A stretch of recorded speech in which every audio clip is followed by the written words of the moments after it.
Cyan jolts awake to his maid, Emily, yelling at him to get up and get ready like he is late for something normal. He recognizes her and blurts her name, stunned she is right in front of him. Cyan blinks, confused, trying to understand why Emily looks the same as he remembers. Realization hits him that it has been nearly 20 years since he last saw her, yet she has not changed at all. Looking around, Cyan recognizes the room from childhood, with the furniture placed exactly where it used to be. He looks down at his hands and face, then panics when he sees he is a young boy again. It all started when storm clouds hang over a wrecked battlefield. Cyan remembers the rule that shaped his whole life. His father drilled one thing into him: protect the family name and follow his older brother like a shadow. Cyan is already at his limit, hunched over and gasping on the cracked stone. Heavy boots approach, and the people watching act like this is some rare show. With blood on his face, Cyan grits his teeth as armored knights close in around him.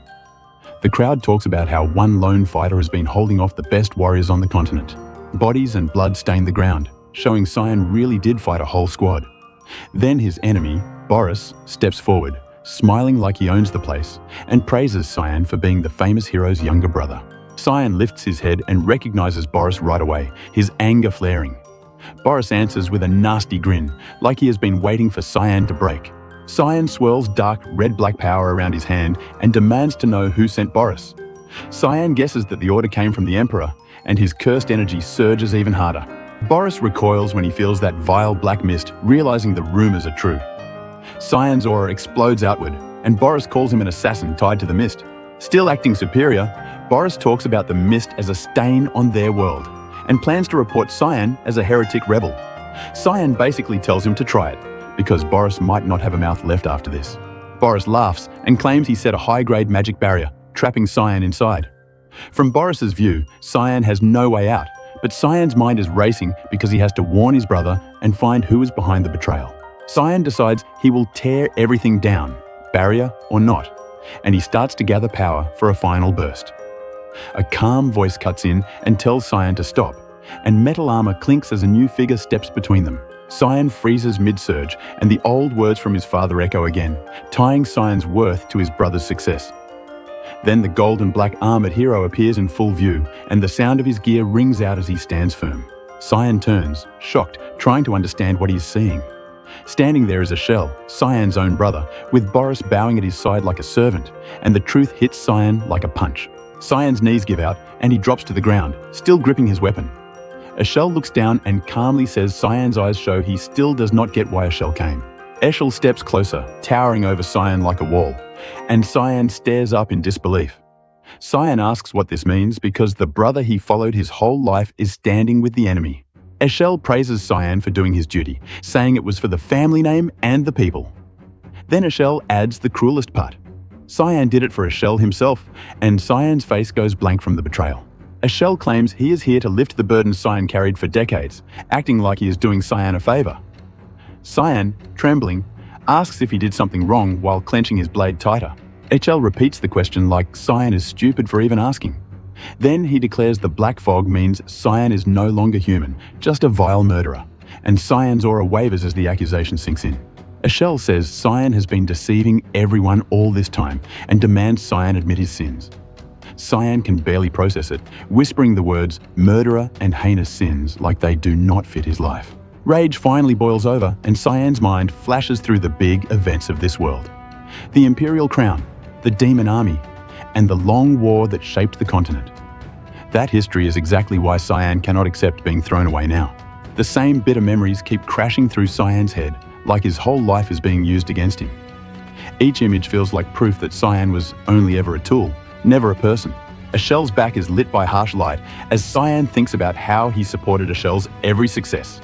Cyan slams his fist down, feeling the ground crack, because dedicating himself to Ashel was supposed to be for Cyan's own good too. Cyan's power rumbles as he demands to know why he is being tossed aside after years of service. His anger spikes, and he remembers working like a dog for 2 decades, and now he is ready to burn everything to get payback. Blood drips from Cyan as he accepts he may destroy his own body with this last stand. He focuses on one moment, putting everything he has into it, because all he wants is to take Ashel down. Cyan erupts forward like a red storm, shaking the whole field. The knights panic, shocked Cyan still has this much power left, and they start to fear that what Cyan uses is beyond human. Cyan mocks Eshel for calling himself the great hero while being scared of his own brother.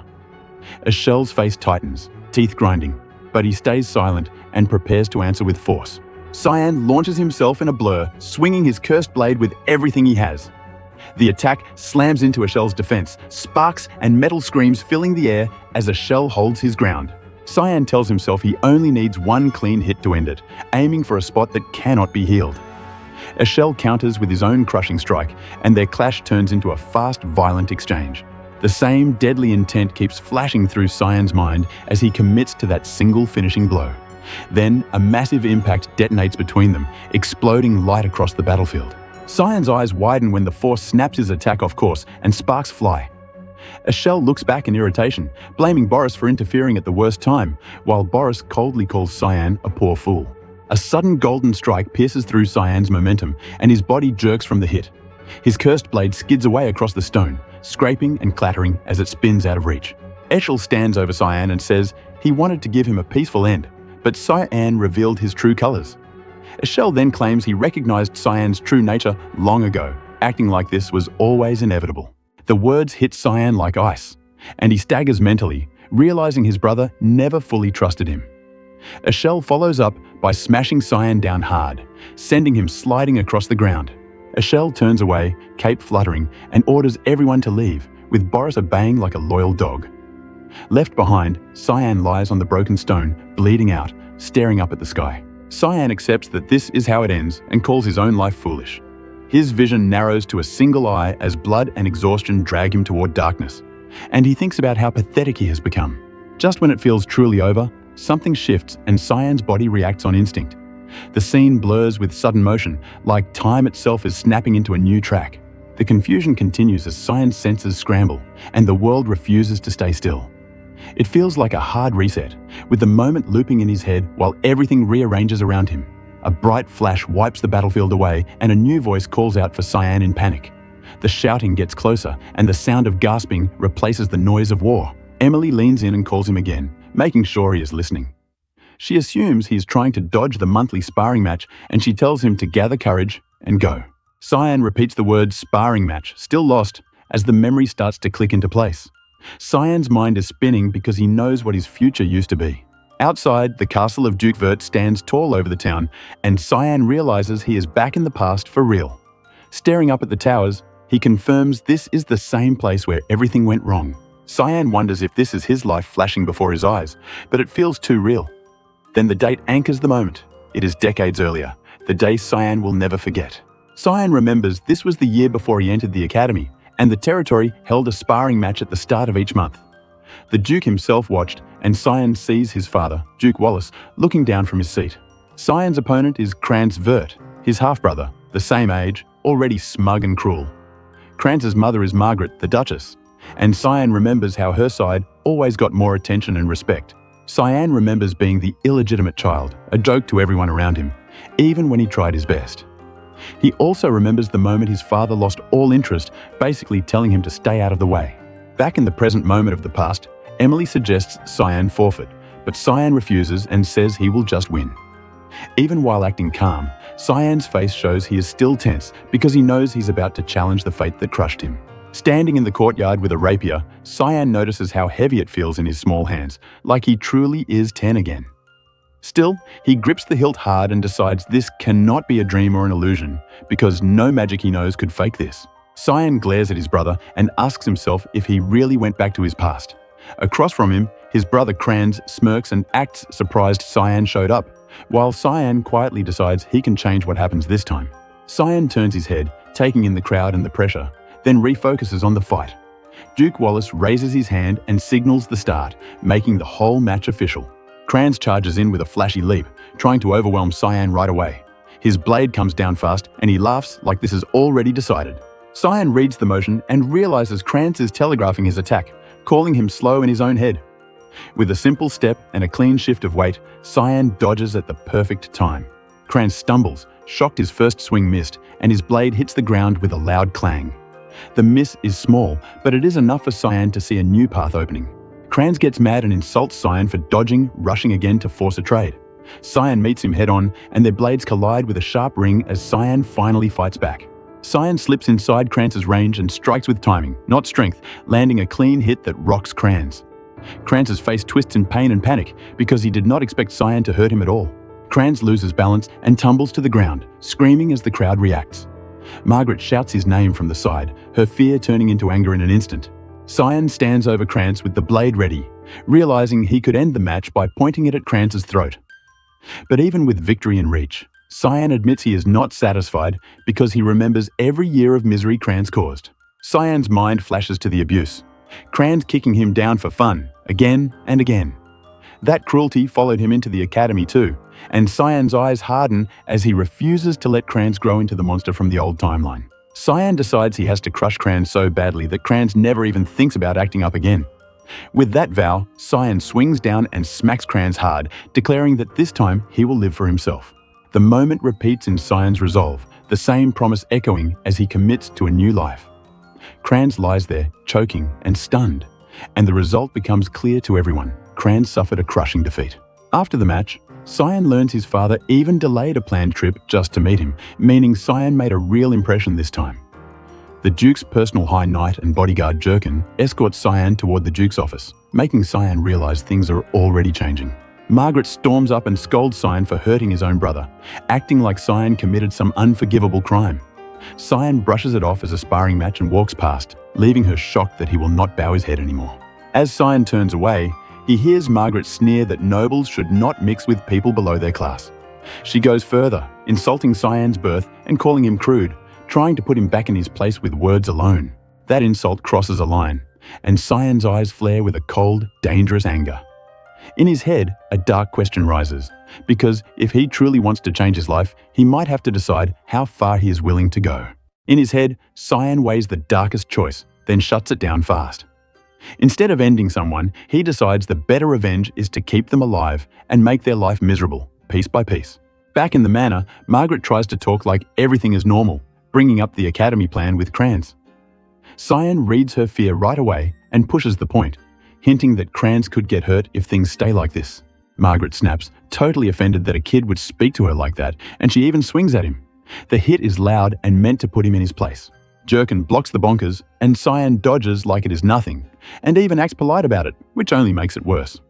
Before Margaret can keep going, Jurkin steps in between them and cuts the drama short, saying they have to move right now. Jurkin keeps his face hard and asks for understanding, basically forcing Margaret to stop.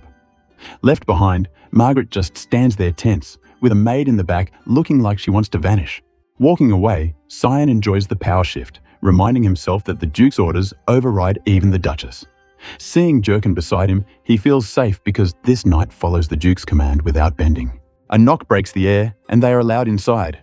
Cyan steps into a bright office where the Duke stands by the windows, a mountain of paperwork behind him. Cyan formally announces himself, and the Duke comments that it has been a long time since they spoke alone.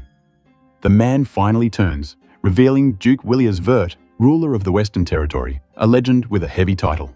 The story around the Duke is huge, the kind bards never shut up about. People call him the guardian of the continent, the hero who used magic and brains to stop demons, even carrying a duty nobody asked him to take. Even that legend has a tragic end, with the Duke dying during the Demon King's invasion, wishing only for peace. But in Cyan's eyes, the truth behind that hero image feels different, and the room between them is cold. Sitting across from his father, Cyan thinks the Duke lived for others and calls him a fool in his own mind. The Duke then cuts to business, pointing out how Cyan avoided Kranz's sword like he knew the strike before it happened. Cyan plays confused, but the Duke is not buying it. He brings up the moment Kranz lunged, making it clear he watched everything and remembers it perfectly. The Duke describes how Cyan tracked the blade's path and moved just enough to escape. Then he drops the real question, asking when Cyan learned swordsmanship. Caught in the spotlight, Cyan claims he trained alone at night, trying to sound harmless. The Duke calls it nonsense, saying the Cyan he knows never cared about swords and demands to know how that talent was hidden. Scratching his head, Cyan says he did not want attention, trying to keep the lie small. The Duke starts to accept it for a second, but his eyes narrow like he is about to pivot to the real issue. A memory flashes of Cyan striking someone down after the match, and the Duke calls that kind of follow-up excessive. Cyan hears it as an attack on his character and stiffens, refusing to feel judged. From above, the two look like chess pieces on a board, and Cyan says he wanted to prove himself. He admits the sparring matches were his way of showing that even as a half-brother, he is better than Krantz. The Duke laughs, almost pleased, because Cyan finally speaks honestly. He praises the direct answer and acts like a proud parent, as if Cyan's bitterness is just ambition he can use. Then the Duke points to the future and says Cyan will be useful to a shell someday, like it is a given. The name hits Cyan like a thunderclap, and his mind flashes back to a brutal scene with a shining knight and blood. That same horrible image lingers, and Cyan realizes nothing has changed inside this house. His father is still obsessed with a shell, and Cyan's smile tightens, because that obsession is the real problem. Cyan clenches his fist under the table, holding in everything he wants to say. The Duke offers a reward for winning the match and asks what Cyan wants, like this is just a friendly talk. In Cyan's eyes, the decision is already made. He thinks that if the Duke wants to play this game, then he will ruin everything a shell is trying to do, and he calmly states his request. The request shocks the household, especially Emily, who screams like he just asked to jump into a fire. Cyan tells her it is not decided yet, but Emily loses it anyway, warning him the outside world is a nightmare. Emily paints a scary picture of demon beasts crawling everywhere, like monsters awaiting behind every tree. The story shifts to a map explanation, showing Valius as the Empire's western edge and the only place people call the front lines. The war has been raging for centuries, with demons and humans locked in a grind that never ends. Cyan explains his father fought him hard on going, but finally allowed it under one strict condition. Cyan has to qualify for Lamia Valley within a month, but he does not even know what that test is. With time running out, he decides the first step is simple. Build as much muscle as possible because he is still weaker than his peers. Thinking back to fights, Cyan admits one advantage he still has is his battle instincts from a previous life. He also feels a little magic left inside him, and he believes training his body will let him use that power better, starting right away. Before he can even settle into his plan, someone slams the door open and calls his name. A figure steps in, hands tight behind her back, and the room suddenly feels way smaller. It is Ellis, looking furious and fully ready to throw hands. She grabs Cyan by the collar with zero warning, yanking him up like he is a troublemaker caught in the act. Emily zooms around in the back, shocked, while Ellis shakes Cyan like a ragdoll and scolds him for being reckless. Still holding him, she demands to know if he really told their father he wanted to go to the front lines. Ellis tosses him down and talks like he is acting tough just because he beat Krantz in practice. Then she makes it a rule, saying they are going to the rooftop right now. Night wraps around the manor towers as they reach the open roof space. Cyan steps out with a tired sigh, and Ellis lays down the deal. Once the swords are drawn, the test starts, and if he can last 3 minutes, she will allow him to go to war. Cyan asks if this is really needed, already stressed because the day will not end. Ellis ignores the complaint and says she only has one question for him, using his name with a serious look. Ellis asks if Cyan wants to carry on the family name, like that is the real reason for everything. Cyan shuts it down hard, saying he has no interest in that kind of legacy, and the air turns sharp. Ellis accepts the answer and instantly switches into fight mode, drawing her blade. Cyan pulls out his own weapon too, thinking about how exhausting today has been as the duel officially begins. With no warm-up, Ellis bursts forward in a deadly lunge. Cyan's eyes widen at the speed, like he barely has time to understand what is coming. Steel crashes, and Cyan gets blasted back from the force, but he manages to block. Ellis is stunned, because in her mind, a kid his age should not be able to stop that strike at all. Cyan realizes she is not holding back, even though he is years younger, and that makes him nervous for real. Ellis raises her long sword high and brings it down with a heavy, cutting arc meant to overwhelm him. Ellis feels her arm shake because Cyan actually parried the longsword with his thin rapier, which makes no sense to her. Then she grits her teeth and admits he is better than she expected, like the warm-up is over. Cyan's face goes pale as he realizes he might be in trouble, and he tries to speak her name to slow things down. Instead, Ellis storms him with a chain of fast clashes, sparks and noise stacking up as he struggles to keep up. Ellis keeps swinging from high angles, pressing him non-stop, while Cyan blocks with both skill and panic. Each impact pushes him closer to slipping, and the scraping of blades shows how tight the defense is. The exchange repeats again, like Ellis is testing his guard for a crack, not just trying to scare him. Then she suddenly flashes forward with a sharper cut, the kind that can end the match in one moment. Ellis's eyes go wide in surprise at what happens next, like Cyan did something she did not expect at all, and the duel takes a sudden turn. Ellis comes in swinging hard, and her blade screams through the air like she means it. Cyan barely keeps his guard up as sparks burst near his chest. Caught off guard, Cyan grits his teeth and curses in his head. One bad read here, and he knows he is done. With a sharp twist of his wrist, Cyan changes the angle of his sword at the last second. The force still blasts him away, and he goes flying across the courtyard like a kicked ball. After sliding to a stop, he lands on a stone block and steadies his breath. While shaking, he realizes that her sword style is the kind that kills fast, and holding back is getting harder by the second. As he stares her down, Cyan keeps counting time in his head. Sweat runs down his face while he wonders how long he has left before the limit hits. Trying to stay calm, Cyan reminds himself he is only keeping up by pumping magic into his sword. Meanwhile, Ellis is already calling on the elements, drawing power into her blade. Seeing the aura, Cyan realizes she is using high-tier magic, way above what a normal test should need. Ellis finishes the chant and forms a shining water blade, her sword glowing like a river under moonlight. Cyan panics, thinking she might actually kill him even if she does not mean to. At the same time, Ellis's eyes look cloudy, and she keeps repeating to herself that she cannot lose, like she is trapped in a loop. Cyan grabs his sword tighter and decides he only has one choice. Before the next strike lands, he braces for the impact and prepares to gamble everything on timing. Ellis surges forward with a towering wave of blue light, turning the courtyard into a storm. With no time to breathe, Cyan throws himself into motion and begs for a chance to stop her without hurting her. Ellis pushes her magic harder, annoyed that the fight is dragging on.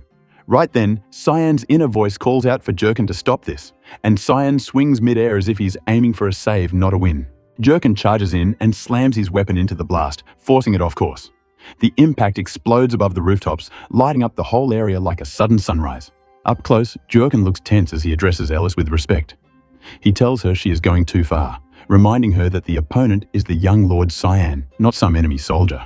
Dangling over Jurkin's shoulder, Cyan manages a tired smile and acts like everything is fine. Ellis, finally snapping back, gasps as if she just realized what she almost did. In a messy, sudden switch, Ellis rushes in and hugs Cyan so tight he can barely breathe, crying and apologizing. She explains she only wanted to stop him from heading into danger, and she lost track of herself. Still held in that awkward hug, Cyan thinks this is just how Ellis is, always giving her all, even when it backfires. He then starts explaining who she really is to him, his older sister and the Academy's unmatched star. In his memory, Ellis stands surrounded by praise, called a godchild because she had talent and looks to match. Beside that legend, Ashel was also named as a future guardian, making them both feel like chosen heroes. But that perfect story didn't last, because Ellis's life ended in tragedy not long after joining the Order of Light. Back in the present, Cyan tightens his grip on her, admitting he missed her more than he ever said. Cyan promises that this time he will protect her, and Ellis freezes, confused by the sudden seriousness. Turning toward Jurkin while still holding Cyan, she asks why her father's guardian knight is even here when her father just left. Jurkin explains he is under orders to protect Cyan for now, and he was told to keep it secret. Hearing that, Cyan admits he noticed Jurkin right away and wonders if pretending not to see him would have changed anything. As Cyan thinks about why his father would arrange secret protection, the word secret hits him like a clue. The stress finally catches up, and he just collapses against Ellis and falls asleep on the spot. Ellis lets out a soft smile, seeing him like this and realizing he is still just a kid inside. Above the quiet academy walls, the night sky hangs calm, like the world is pretending nothing happened. The next day, Ellis returns to the academy since she had only visited before graduation. Meanwhile, Cyan is training hard, shaking on the floor as he forces his body to push past his weak limit. After 2 brutal weeks, Cyan realizes his stamina still caps out fast, and the results feel embarrassing. In his mind, he compares his current self to how strong he used to be, then admits he needs a new plan, fast. Back at home, Emily brings a package from Ellis, sounding nervous as she hands it over. When she opens it, the smell hits like a punch, and it turns out to be a bottle of hellhound blood that Cyan requested as a favor. Cyan explains it is a rare item from Lamia Valley, and even black market rumors about it are real. Since demon beast blood reeks and burns, most people call it poison and want nothing to do with it. Even so, Cyan reveals the secret. Drinking it can permanently boost physical and magical power, even if most think it is a myth. With a wild grin, he says he saw it work before, and he tells a worried Emily not to panic. Sitting down like he's about to taste tea, Cyan jokes that he is the only person who ever survived Emily's cooking anyway. He remembers her first dish being so deadly it almost stopped his heart, making this nightmare drink feel weirdly manageable. With zero hesitation, he slams the bowl down and commits. Then, with tears in his eyes and crazy red pupils, he declares it delicious, while Emily stands there, disgusted and unsure if she should laugh or cry. Outside, his shoes crunch along the dirt path as he heads toward a familiar spot. Reaching an overlook, Cyan looks out at the landscape and admits he has waited 2 weeks for this exact day. He explains this is the day Jerkin leaves him alone to give a routine report, finally giving Cyan room to move. While searching the woods, Cyan recalls a key event from his past life when a shell received a divine message about a hidden ancient shrine. Kneeling to feel the ground, Cyan says they eventually found a place where mana gathered thick in the air, but that revelation hasn't happened yet in this life. With his new power boiling up, red energy swirls around his hand as he claims he is the only one who knows the location right now. Cyan slams his hand down, and the earth erupts in a violent burst, cracking open like it can't handle him anymore. Looking ahead with a sharp smile, he thinks about a shell and how she could never guess what he is about to do. The ground caves in fully, revealing a hidden passage below, lit by a faint glow deep inside. Standing at the edge like he owns the place, Cyan gets ready to go in, inviting whatever is waiting down there to start. Footsteps echo through a busted cave stairway, and Cyan can tell right away the air feels different than last time.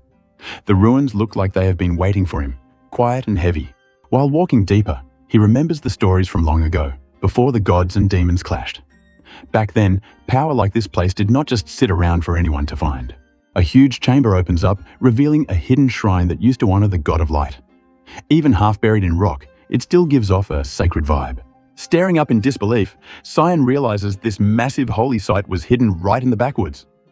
It feels like finding a castle under your backyard. Down the steps, a bright glow calls to him from a pedestal. Seeing the light, he knows the target is right there. Up close, the holy sword shines like a tiny sun. Cyan recognizes it as the shrine's centerpiece and the weapon everyone talked about. The narration shifts to a grim history, the day humans finally pushed demons out of Velius. It was a rare win, because normal human forces had no chance against demon troops.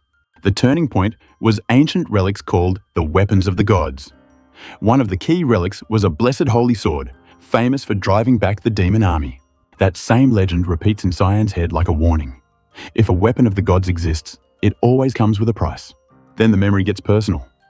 Cyan recalls how, in his other timeline, his brother Ashel ended up owning that holy sword and used it to kill him without mercy. Now, Cyan stands beside the holy blade and wonders if it connects to why he returned to the past. The sword hums softly, almost like it is listening. He reaches out and touches the holy sword's ornate body, testing it. The metal feels cold, but the light around it stays steady. After waiting for some miracle, Cyan sighs when nothing happens. The shrine does not react, and the sword does not choose him. Getting annoyed, he kicks the pedestal like he is calling the sword a liar. The clang rings through the hall, and the holy light flickers in protest. Cyan grumbles that the so-called holy sword only ruined his mood. With that, he decides to stop wasting time and do what he came for. From above, the shrine looks like a perfect circle of stone and light. But beyond that light, Cyan notices a strange red shadow pooling where a shadow should not exist. Kneeling down, he studies it and realizes it is easy to mistake for the sword's shadow. Still, this shape is wrong, like a stain on the floor. Lifting his head, Cyan decides it cannot be a normal shadow at all. His eyes harden as he names it for what it is, something else. He places both hands near the mark, thinking about how light always makes darkness. The red mass starts to swirl and deepen, as if the altar itself is hiding a secret. The swirling shadow expands like smoke and rubble trembles around the room. Cyan realizes this is not just a trick, it is a path leading to another chamber. A heavy door creaks open, and Cyan peeks through. He moves like someone who already knows what might be waiting on the other side. Inside, a red, cursed-looking blade sits on its own pedestal, glowing in a nasty way. The moment Cyan sees it, a voice greets him like an old friend. Cyan's hand clamps down on the hilt without hesitation. He treats it like it belongs to him, even though the air around it feels dangerous. The moment he pulls it free, crimson power explodes out and wraps around his arm. He calls the blade by its name, and the weapon answers with a violent surge. The cursed energy keeps pouring out, shaking the room. Cyan holds steady, acting like he expected this exact reaction. A grin creeps onto his face as the sword's presence wakes up fully. The weapon's voice teases him, telling him to wake up already. Red slashes whip the air around Cyan, forcing him to brace. Even then, he stays calm, like he is dealing with an annoying pet. For a second, Cyan goes chibi-cute, enjoying the familiar feel of the blade. It is like he is happy to hold something dangerous again. Dark smoke gathers behind him, forming eyes in the shadows. The sword's spirit laughs and calls Cyan daring for waking it up. Cyan answers with pure attitude, basically claiming the sword is his now. The red blade flickers, amused and offended at the same time. The sword's true presence swells into a huge, shadowy monster shape. It warns Cyan he was foolish to awaken a magic sword, and that regrets are useless now. The threat hangs in the air as the spirit looms closer. Cyan does not step back, even with that giant grin floating in the dark. The spirit rushes in, declaring Cyan's body is its property. A clawed grab reaches for him fast. The pressure hits like a wave, trying to crush his will. Still, Cyan holds his ground, refusing to be taken over. Suddenly, the spirit gets grabbed instead, and it panics. Cyan's grip is real, and that shocks the creature enough to make it question who he is. Cyan's eyes glow with a scary calm, and he reminds the spirit that it belongs to him. The mood flips hard, like the predator just switched places. Cyan strikes with sharp force, slicing at the spirit's hold. The claws recoil, and the spirit's control falters. A dark-haired woman-like form, the spirit's manifested body, Kiram, swings and curses at Cyan. The attack is wide and meant to cut him down in one go. The clash sends both of them flying apart across the broken floor. Dust and debris explode from the impact, and the chamber turns into a battlefield. The spirit lands in full humanoid form, long black hair whipping around her. She demands to know who Cyan is, clearly shaken by his resistance. Cyan stands in a storm of red aura, the cursed sword pulsing in his hand. The spirit wonders if he is the successor, and the thought makes her furious. From a distance, she senses another power on him and calls it out. Cyan confirms it, revealing he is the successor of Air. Cyan smiles like he has been waiting to say this. He tells the spirit to bow because her master has returned, and he says it like a fact. Kiram snaps back, mocking him for being just a kid. Even while angry, she cannot hide her fear of what Cyan might really be. Refusing to accept it, she unleashes a flurry of attacks that spark and grind against the air. Cyan gets pushed back, but he does not lose control. Cyan decides talking is pointless now. Tightening his grip, he prepares to use something more direct to shut her down. Kiram tries to explain that magic swords want to take over their wielder's body. Even so, she admits Cyan is forcing her hand because he is not breaking. She lunges in with another rush, trying to end it fast. Cyan twists his body mid-air, setting up a counter like he practiced it 1,000 times. A title appears in Cyan's mind as he focuses his intent: sword manipulation. The next hit lands like a hammer. Kiram gets slammed down, and the impact echoes through the ruined hall. The spirit crashes again, tumbling in dust and broken stone. She screams in disbelief, shocked that a kid knows that kind of command. Cyan repeats the technique name like it is a simple chore. Another slam drops the spirit harder, making her body flicker with unstable smoke. He keeps repeating it over and over, each time crushing her resistance more. The rhythm is brutal, like being pinned by an invisible hand. Finally, Cyan asks if she's ready now. Kiram, face down and shaking, starts to give in and admits defeat. She tries to protest but cannot finish the words. In the end, she submits and calls him master, choosing survival over pride. The dark smoke withdraws and settles, and the chamber grows quiet again. With the sword spirit under control, Cyan feels he got exactly what he came for. Cyan turns to leave, thinking he has been gone long enough. The red aura trails behind him like a cape made of smoke. The sword spirit, now acting like a noisy companion, celebrates breathing outside air again. Even as a weapon, it sounds way too happy to be free. Kiram becomes a small floating shadow, grinning wide with sharp teeth. It looks thrilled, like it is enjoying the chaos Cyan brings. Hovering behind Cyan, Kiram asks his name in a more respectful tone. Cyan answers simply, introducing himself as Cyan Vert. Kiram reacts with confusion, saying it never heard of him. Then it insults Air's choice, acting offended that a kid could be the successor. Cyan confirms it without blinking. He adds one detail that changes everything. He is speaking from experience from a previous life. Kiram freaks out at the idea and demands an explanation. Cyan states it plainly, saying he has already died once before. That answer makes the spirit stare, trying to figure out what Cyan really is. For the first time, it looks genuinely unsettled. A sudden golden sound interrupts as the holy sword reacts, still sitting in the shrine. Cyan notes the holy blade is still asleep and says its master likely will not appear for decades. Kiram realizes Cyan knows more than he's letting on. Cyan stays focused, but his eyes shift toward the holy weapon like he is planning ahead. In a flash, the holy sword gets sliced cleanly, its top part shearing off with a bright streak. The sacred glow snaps like a broken light bulb. Kiram freezes in shock as Cyan grabs the fallen holy sword piece. It demands to know what he plans to do with that, because this is way beyond normal. Cyan smirks with glowing red eyes, holding the holy fragment like a trophy. He admits he is not sure yet, but he is certain it will make things interesting later.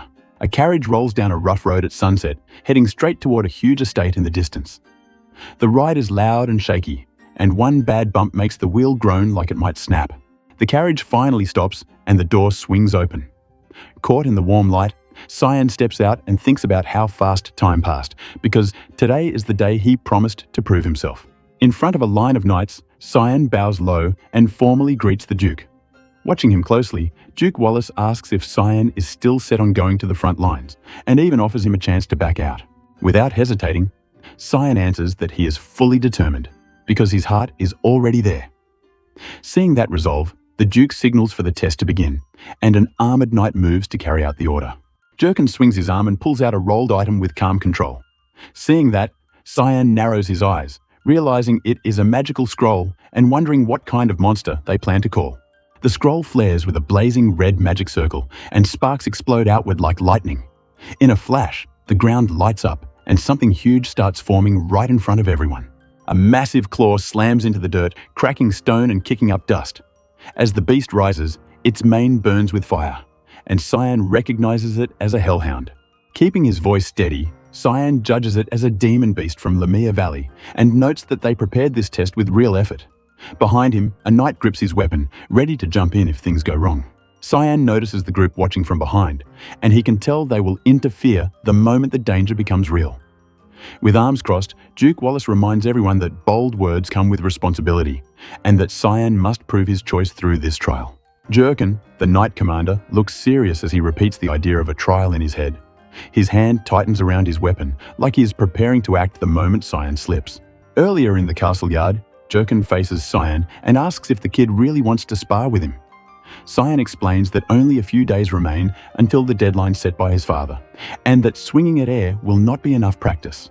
With a bright grin, Cyan says he needs real experience and asks Jurkin for help. Jurkin sweats a little and suggests Cyan should spar with someone closer to his age instead, bringing up Krantz as a safer choice. Cyan admits there is a reason he came to Jurkin, because Krantz keeps avoiding him and even runs off when they meet. Jurkin coughs and thinks this whole request puts him in a tough spot. Still, Cyan keeps smiling like he already decided.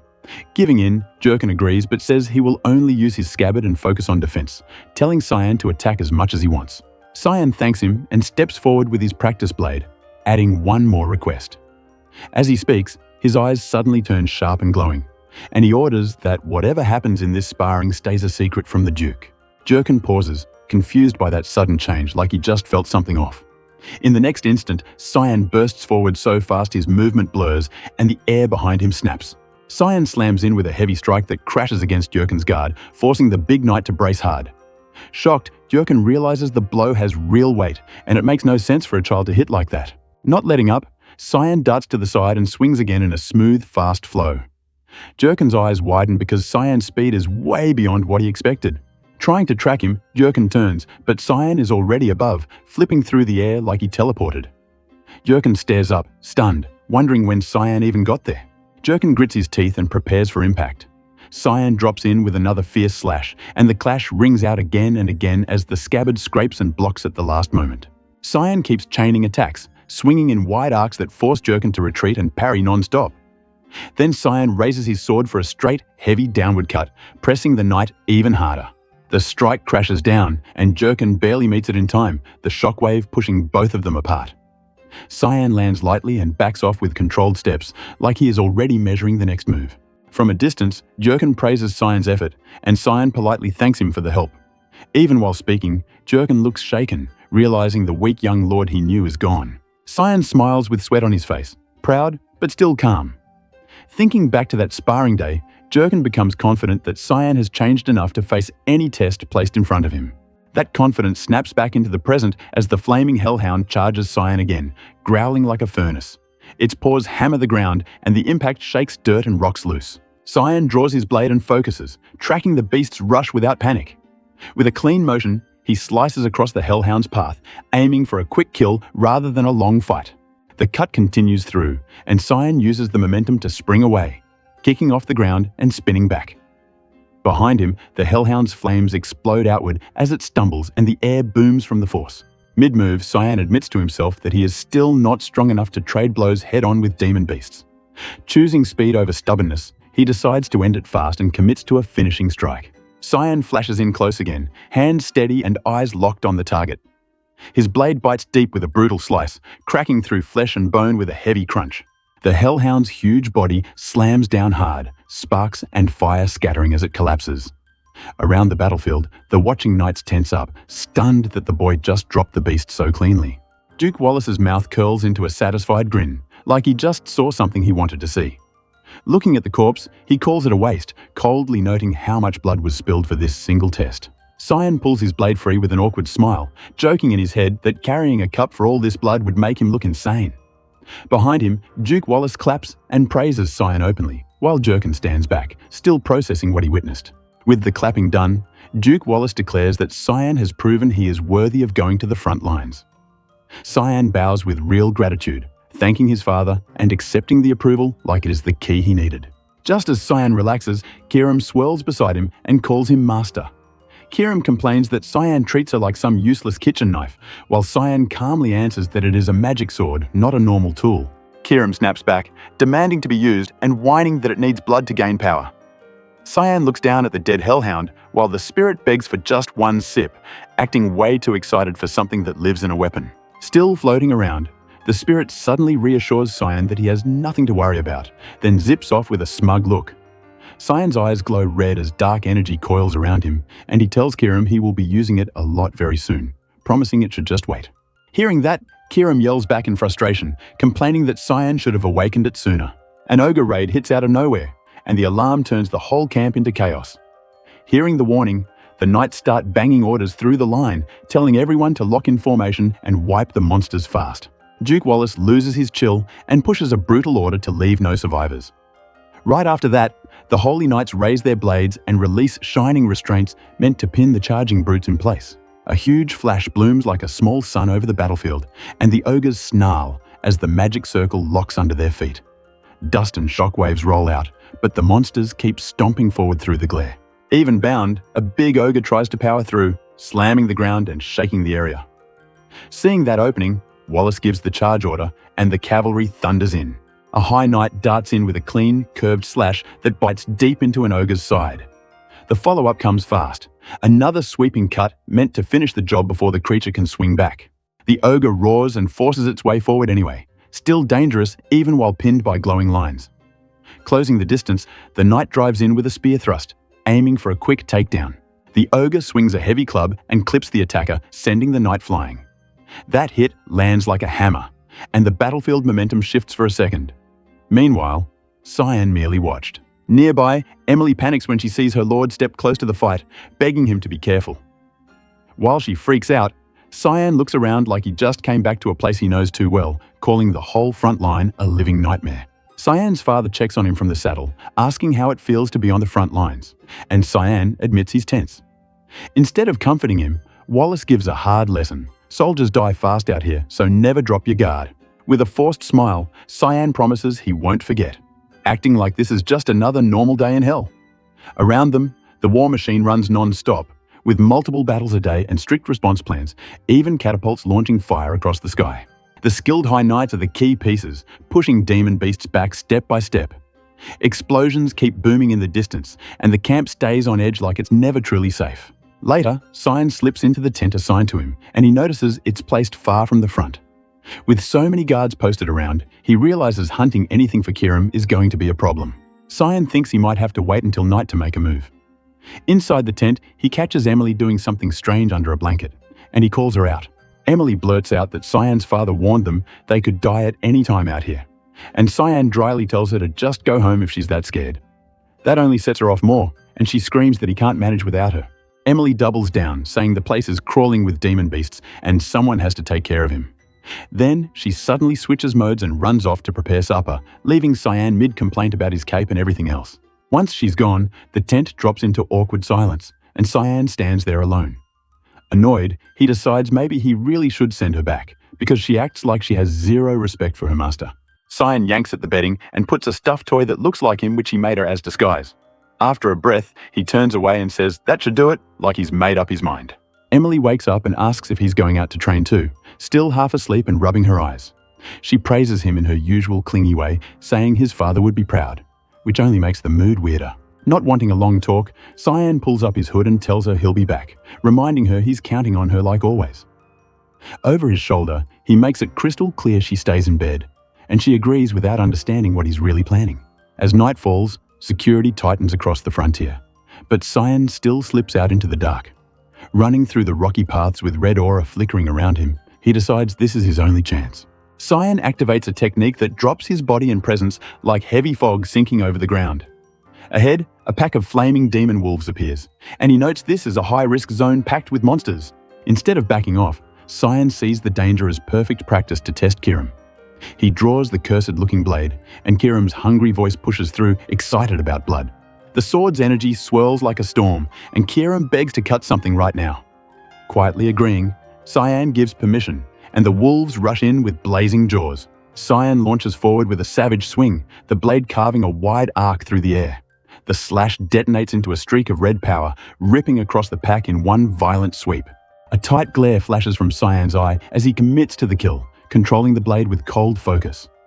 He follows up with a named technique, unleashing a foggy tempest of cuts that stacks slice after slice into the wolves. After the storm of attacks, the field goes still for a heartbeat, like the night is holding its breath. Then, Cyan finishes it in the simplest way possible, stepping in and smacking down a wolf's head to make sure it stays down.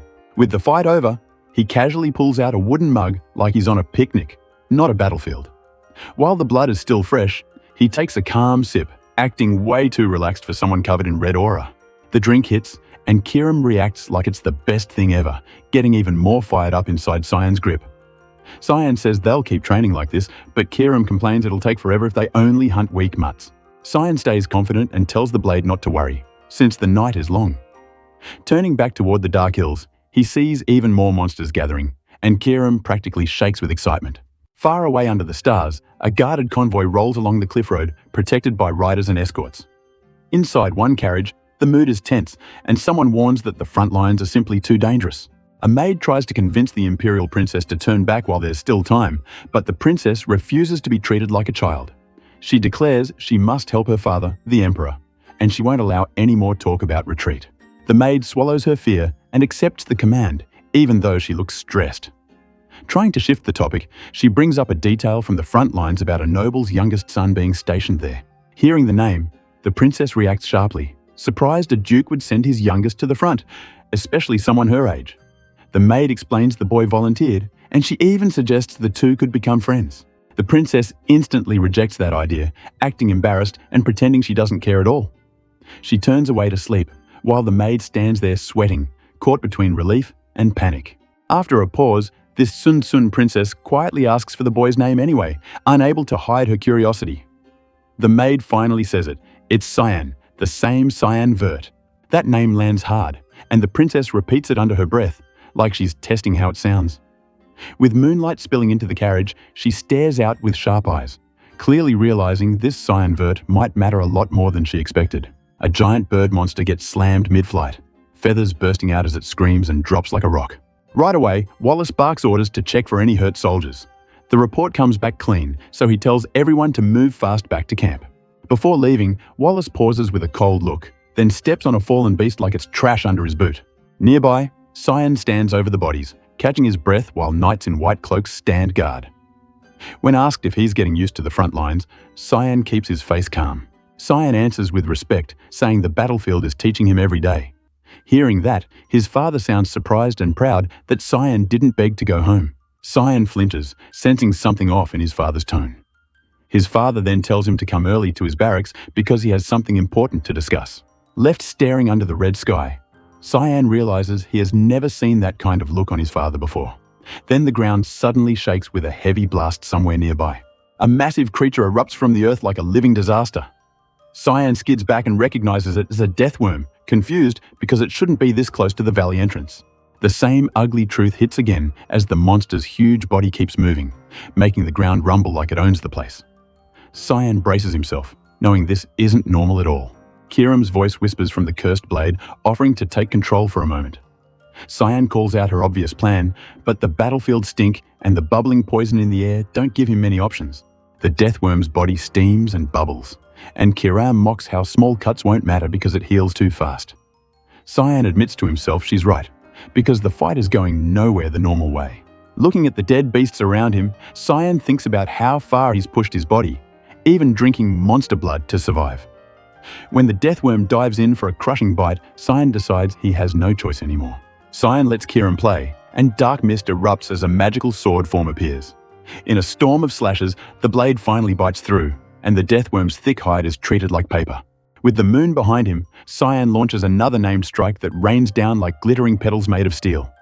The finishing blow flashes so hard, it feels like the night itself got cut open. The finishing blow flashes so hard it feels like the night itself got cut open. The deathworm splits apart with a wet, brutal tear, and black-red power swells around Cyan, as Kiram's presence leaks through him. For a second, he looks less like a kid and more like a walking curse. Later, the knight checks a corpse and notes it hasn't been dead long. One of the men suggests this could be demon magic, and the commander immediately orders a full search and to burn the monster bodies. Wallace stays serious, repeating that they can't ignore anything tied to demons. While his troops move, a nearby wolf-like corpse shows strange sword cuts that don't belong on a beast. A close look makes the commander uneasy, like he's seen those wounds before. Then Jurgen calls him over, saying there's something he needs to see right now. Torchlight reveals the real problem, a deathworm corpse, butchered beyond belief. Even Wallace can't accept that something strong enough to do this could be nearby. His face tightens as a scary idea forms in his head about who could have done it. He fears the mist is behind the whole thing. At the same time, Cyan's narration explains that letting Kiram take over brings out the magical sword at full power, but risks his mind. That warning isn't just theory, because the aftershock hits Cyan hard. Back in bed later, he's drenched in sweat, wondering why he used such a huge technique for one monster. Cyan admits his whole body aches, and he's only still in one piece because he has been drinking monster blood for a month. As he starts to connect the dots, Kiram chimes in like she's been waiting for this moment. Kiram points out the obvious.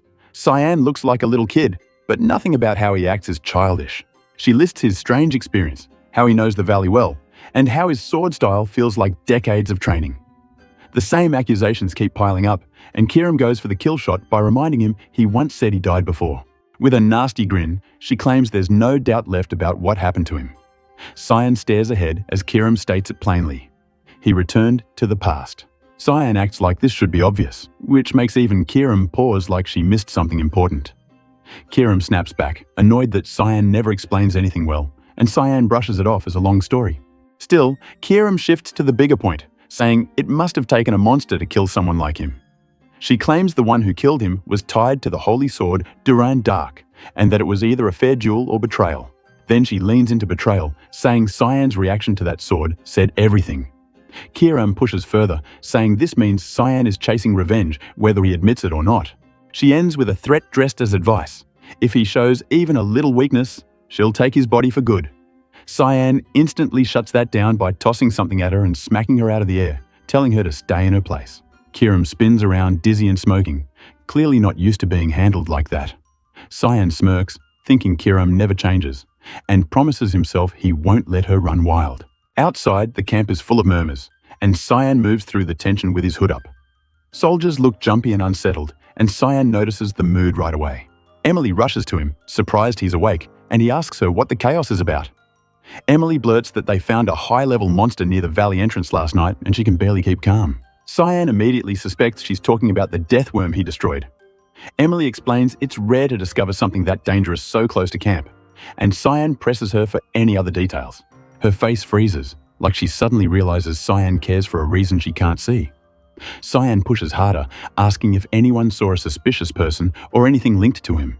Before Emily can answer, Jurgen steps in and formally addresses Cyan by name. The knight tells Cyan his father is calling for him, no delays. Hearing that, Cyan's heart sinks because the timing feels way too perfect to be safe. Cyan remembers he had to run before anyone could check the dead monsters properly, leaving clues behind. His teeth grind because he knows those bodies can turn into evidence fast.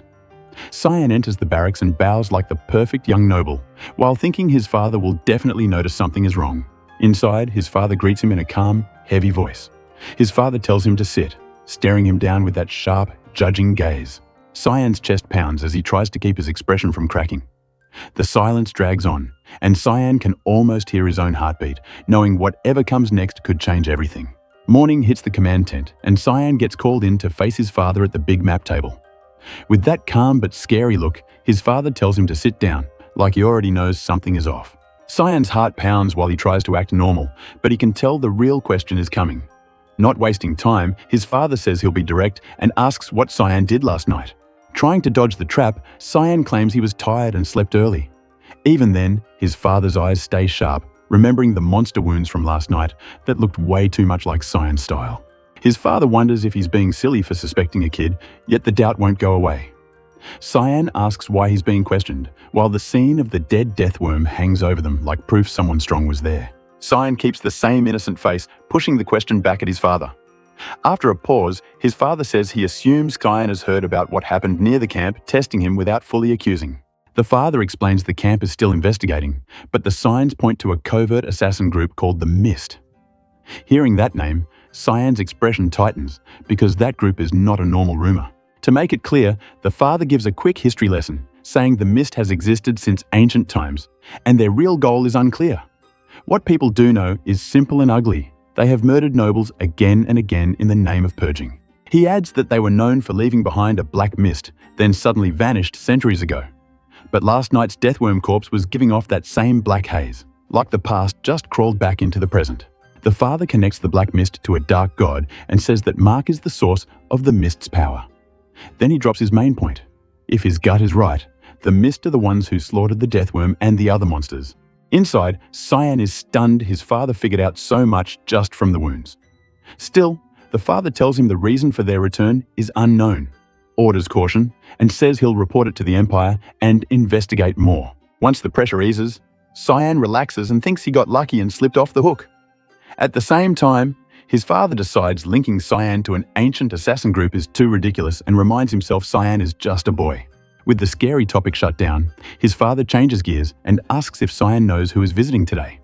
Cyan mentions he heard the Emperor might come, and his father confirms it, saying he has a request for him. Cyan repeats the word request like it's a bad sign. Outside, a horn blasts through the valley as soldiers announce the arrival of the Emperor, and the whole camp snaps into formal mode. In full armor, Williers kneels and greets the Emperor with perfect respect while the troops stand behind him. The Emperor, Dion, arrives on horseback, calling Williers by name like their old comrades. Armor clinks as the Emperor dismounts and closes the distance. Instead of cold royalty, he greets Williers like a friend and even pulls him up, brushing away the stiff formality. Dion notices Cyan and says this must be the boy he's heard about. Cyan quickly kneels and introduces himself properly, doing his best not to look like a kid who's about to be judged. The Emperor praises how impressive it is for someone so young to live in such a dangerous place, and he compliments Williers' leadership. Cyan, meanwhile, realizes the request was basically to parade him out as the Duke's son. That brings back a bitter memory from Cyan's former life, when he used to be hidden away whenever the Emperor visited. Now he's surprised, and even moved, because his father is showing trust instead of shame. While the Emperor says the timing is good, since he also wants to introduce someone. A small shoe taps as someone steps down from a carriage. The Emperor presents the Imperial Princess from the Wusif Empire, and she walks forward in a red cloak that screams authority. Her face comes into view, and her name is Aaron Savelis. Cyan recognizes her right away as the tragic fifth princess from his previous life, which instantly makes him wary. Back in the tent, Williers explains the real request. He's leaving the princess in Cyan's care for now. Cyan can't hide his confusion, because that is not a normal favor to ask of a frontier kid. Williers tells Cyan not to panic and says he just needs to get acquainted with her, since they're the same age and will meet again at the academy. Cyan remembers seeing Aaron before, only in passing between classes, never close enough to matter. Williers pushes the point that bonding with the Imperial family has only benefits, and he hopes they grow close. Cyan admits to himself he isn't thrilled, but he understands his father is trying to build ties with the Emperor through him. Cyan thinks Williers wants them to be friends like he and the Emperor are, but he also thinks his father picked the wrong person for that plan. Aaron stares ahead with that cold, closed-off look, and Cyan can already tell she won't play the friendly partner role. Cyan sighs, knowing he can't explain that he remembers the future and the way things go wrong. Still, he accepts that he has to deal with it, while the group moves through the rocky valley with the Red River cutting across the land like a wound. As they walk, Cyan tries to start a simple conversation with Aaron. She suddenly asks why the river is red, and Cyan answers like it's common knowledge, calling it the Blood River and watching her reaction. From the cliff edge, the Blood River spreads across the whole valley, glowing red under the sky. Cyan explains the grim reason. Wounded or old monsters throw themselves into it, and the river's magic breaks them down, staining the water with their remains. Aaron freaks out when she realizes it's basically monster leftovers, and Cyan bluntly adds that monsters even drink and bathe in it. Disgusted, she demands to know what lies at the end of that river, like she's already regretting this trip. Cyan answers that it leads to the demon world where the demon race lives, and Aaron repeats it in shock. Then Cyan, with a crooked smile, says if she follows the river, she might even meet the Demon King, just to mess with her. In his head, Cyan admits nobody sane would actually do that, but it's fun watching her panic. Right then, a sudden flash of light bursts across the valley, and everyone snaps their heads toward it. The light streaks from the direction of the 3rd sentry post, like an emergency signal. Cyan says the color is yellow, meaning the sentries are fighting monsters, and that instantly changes the mood from awkward talk to real danger. Aaron turns pale and blurts out that monsters have arrived. Williers barks orders right away, telling troops to escort the Emperor back to safety while he leads the division toward the 3rd sentry post. The Emperor refuses to be treated like fragile cargo, telling Williers not to act that way. With a sword half drawn and boredom in his voice, Dion says he didn't come all this way for a relaxing stroll and wants action. Williers hates it, but he gives in, agreeing with a tired sigh. Dion then orders the Imperial troops to join in subduing the demon beasts, making it clear the mission is simple from here on out: slay monsters. Williers calls for Cyan to join them, and Cyan answers without hesitation because he can't refuse in front of the Emperor. Aaron looks shocked that Cyan can fight at all, while Cyan tells her he's assigned as rear support and says she should hurry back to camp. Aaron suddenly shouts that she wants to go too, loud enough to make everyone freeze. In the background, her attendant panics, while Cyan just stares like he can't believe she thinks this is a field trip. Cyan tells her this is a battlefield, not a playground, but Aaron doubles down and says nobody can stop her. At that moment, Williers snaps and calls for Jerkin, like he's summoning the one guy built to deal with this kind of mess. Jerkin steps in like a wall, accepting the order to escort Aaron safely back while the Imperial Knights go fight. He calmly asks if she's ready to move, and Aaron glares back, clearly insulted she's being handled like a kid. Aaron explodes, calling Cyan rude and acting like her title should silence him. Cyan leans in close, eyes sharp, and warns her that dozens of knights could die because of her stubborn choices, since decisions here cost lives in an instant. Cyan pushes it further, asking if she will really take responsibility for that many deaths. The words hit harder than any slap, and Aaron's anger breaks into tears as she chokes on the fear she was trying to hide. With the situation settled, Jerkin tells her she must turn back if she insists on acting like a child. A moment later, the escort group is shown at a distance, heading away under the red sky, leaving the battlefield behind. At the 3rd sentry post, something huge stirs, and the ground-level view shows a massive horned shape moving. The beast slams into the barricades, sending soldiers flying and splintering wood like it's nothing. A commander screams for everyone to hold their ground as the monster charges again, shaking the whole area. Another soldier raises a sword and calls for formations, trying to turn panic into an organized defense. Williers roars the real order of war: protect the Emperor no matter what, and kill every monster, leaving no survivors. The troops surge forward into the chaos, screams and pounding footsteps filling the canyon as the fight fully ignites. The story continues by laying out the royal mess. Emperor Dion of the Wusif Empire had 2 wives, and the first empress is already gone. The second empress sits in her place now, and that one change ends up shaping everything that happens next. From the first empress, the emperor had a prince and a princess, and from the current empress, he had 2 more princes. Then comes the 5th child, Princess Aaron, and the moment her name is said, you can tell she is the one people will talk about the most. Aaron was born from a concubine, not a queen, so the court treats her like a princess only on paper.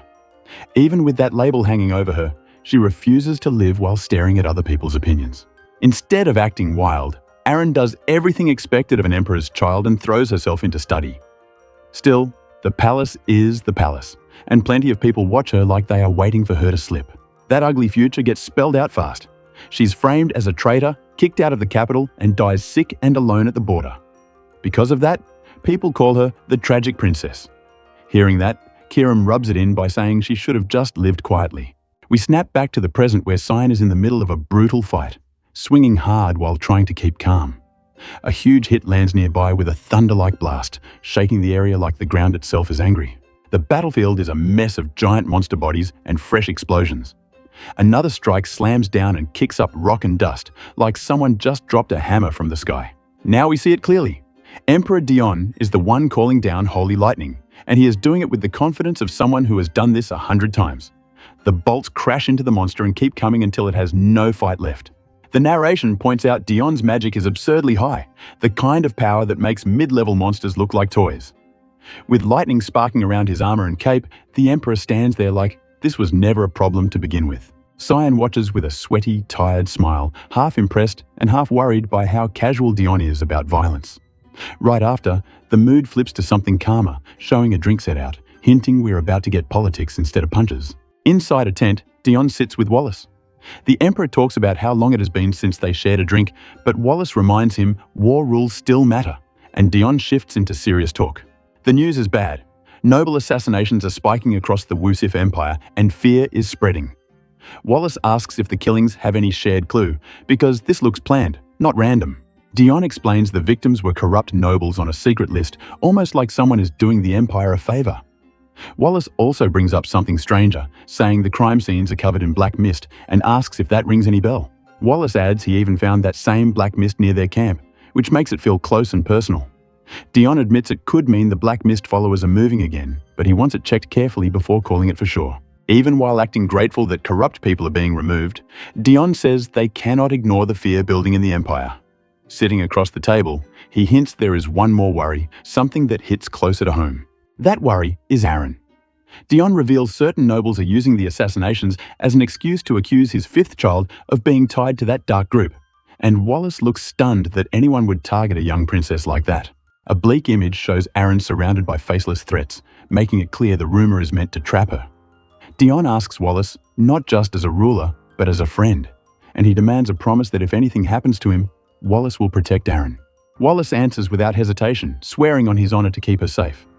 Dion accepts it with a quiet thanks, and the moment feels heavy, like he is preparing for the worst. Later, rain pounds down on the military camp, drumming on every tent like a warning.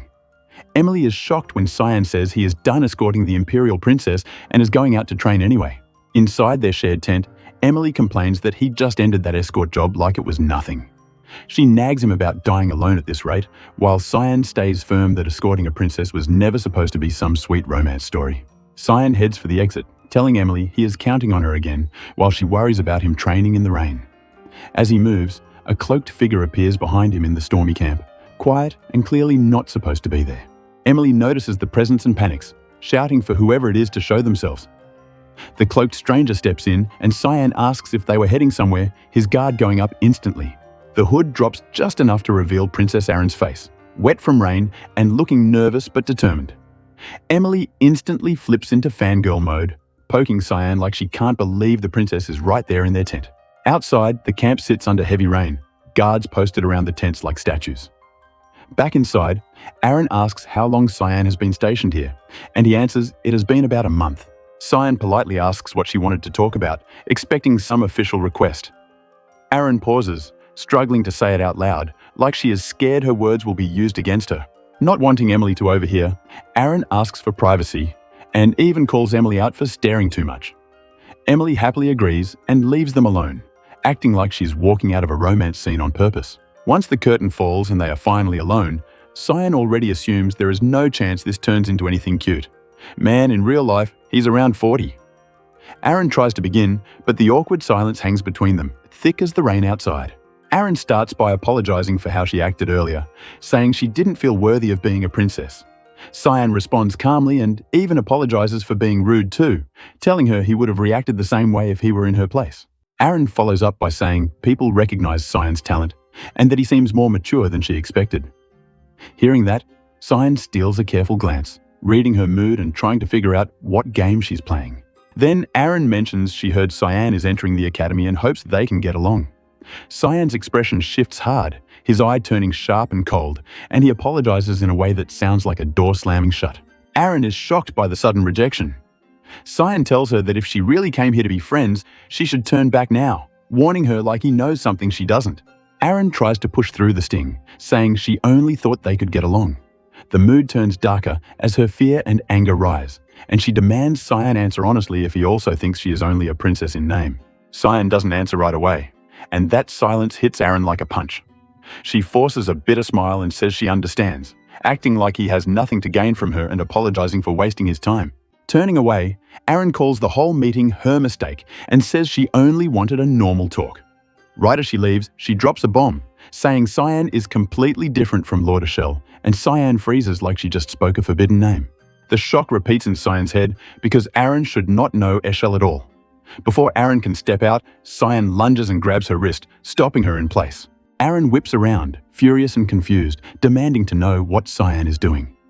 Cyan fires back with the real question, asking how she knows his brother, and Aaron admits she met Eshel last year during a visit to the Royal Academy, and that he even gave her advice. Cyan's face tightens, because that claim feels impossible to him. The scene cuts to the real truth.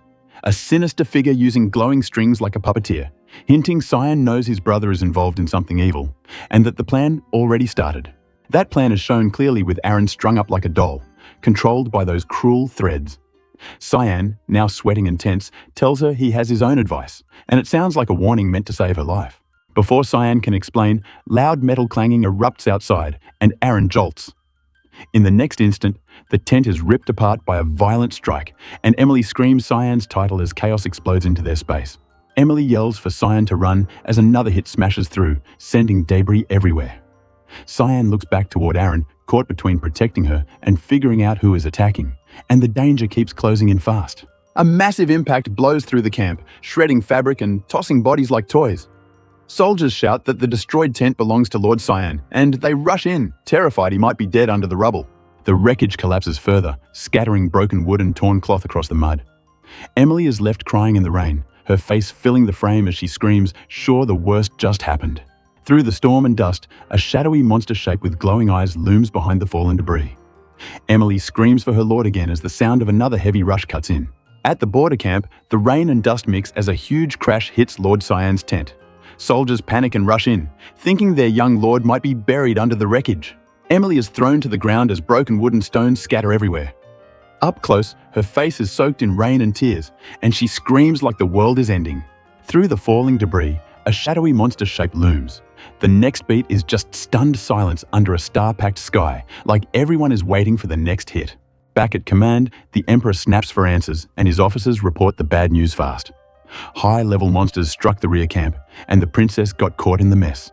Without wasting time, the king orders every Imperial soldier to move out and protect the princess. Even while giving orders, he can't understand why she would be anywhere near the border in the first place. Meanwhile, outside, monsters smash the area again, and the ground shakes with each blow. Watching from cover, Cyan realizes the attacks are getting worse, like the valley's worst stuff is spilling out. Cyan spots Aaron nearby with guards, and he senses something is off because these monsters should not be here. As he thinks about his past life, the idea hits him hard that his presence might have changed the whole timeline. Emily finds Cyan alive and breaks down, clinging to him and swearing she won't leave again. Before he can even calm her, another blast lights up the night and jolts everyone. Cyan gets knocked and slides across the dirt, but he stays weirdly calm, like he has been through worse. In his head, he reminds himself he used to wipe out demon armies, so a simple troll should not be his end. Aaron checks on the knights, trying to trust their strength, but her voice shows she's scared. Then guilt hits her, and she starts blaming herself for dragging everyone into danger. The Imperial Knights tell Aaron it's their duty to protect her, and they try to sound brave. One even grins through the fear and promises they'll guard her with their lives, and you know that's a death flag. Cyan suddenly senses something wrong and shouts a warning. A massive shadow drops from above, and the air feels like it's about to snap. An ogre's giant hand slams down and crushes a knight in its grip, cracking armor like it's paper. The monster roars in the rain, towering over them like a walking wall. Cyan darts in front of Aaron and tells her to stay back while he draws his blade. The ogre pauses for a second and sniffs the air, like it's tracking something by smell. Cyan's eyes sharpen as he realizes the truth. The monster is coming for him. He tells the maid to take Aaron and run while he distracts the ogre, choosing the risky job without hesitation. Emily actually moves fast, dragging the princess away so quickly it surprises even Cyan. Seeing them zoom off, he stays behind with a tight face, now fully locked in as the bait. The ogre throws its arms up and charges, screaming like it wants to tear him apart. Cyan slices in, striking across the ogre's body mid-rush, and he starts wondering why these high-level monsters keep finding him. As Cyan keeps cutting, he senses the pattern and thinks they're following his scent like hunting dogs. That's when a creepy voice slips into the scene, laughing from the smoke and hinting that Cyan's body has a special hunger tied to monster blood. Kiram floats beside Cyan, smug as always, saying it would be strange if monsters didn't chase someone who reeks like him. Cyan glares and demands why Kiram didn't warn him earlier, clearly not in the mood for jokes. Kiram laughs and reminds Cyan that the real goal is stealing his body, not giving him helpful tips. Cyan snaps and grabs Kiram's smoky head like a stress ball, then refocuses as the ogre swings again. Cyan skids across the ground, kicking up sparks and dirt as he braces his stance. Kiram complains loudly, but Cyan shuts him down and forces that cursed power to behave. With dark energy trailing behind him, Cyan charges the ogre again, refusing to slow down no matter how many monsters come. He lands another heavy slash, carving a red arc that makes the ogre howl. The fight turns into a blur of movement as Cyan keeps pressing forward. A huge sweeping strike whips across the field, the kind of slash that looks like it could split a wagon in half. The ogre crashes down with a quake-like thud, and Cyan lands in the dust, steady and alive. He exhales, thinking that now that no one is around, he can finally do what he came here for. Cyan eyes the battlefield and decides to gorge on high-level monster blood to grow stronger, because he knows what his body can do. Then he notices something new above the noise, and his face tightens as he looks up. A huge shadow flaps overhead, and a scaled beast drops into view with purple spikes and a killing aura. Cyan recognizes it instantly as a devil dragon, and the danger level spikes in 1 second. The dragon roars so loud it feels like the sky cracks, and its mouth is basically a tunnel of teeth. Kiram, somehow cheerful, calls it a baby and says it must have caught Cyan's scent too. Cyan doesn't care why it's here. He only sees an insane chance he can't miss. Kiram corrects him with excitement, saying they are not just killing it, they are consuming it, like it's dinner. Before Cyan can even step in, a barrage of attacks rains down somewhere, pounding a monster hard enough to make it scream. The impacts stack up fast, like someone just unleashed a whole squad at once. Elsewhere, the Emperor and his knights stand over the fallen ogre body and confirm the immediate threat is gone. The Emperor asks about the children, his mood sharp and impatient. Wallace reports there is still no word about his son, and the king answers with cold control. The Duke then says they should worry about the princess first, not the boy, showing how harsh the battlefield politics really are. The king calls the Duke heartless, but Wallace insists a low-ranked kid should protect himself. Right then, a knight rushes in, saying they found the princess, and the king whips around in shock. Aaron runs straight to her father and throws herself into the moment, clearly shaken but alive. While he checks if she's hurt, she begs him to save someone else, and he asks who she even means.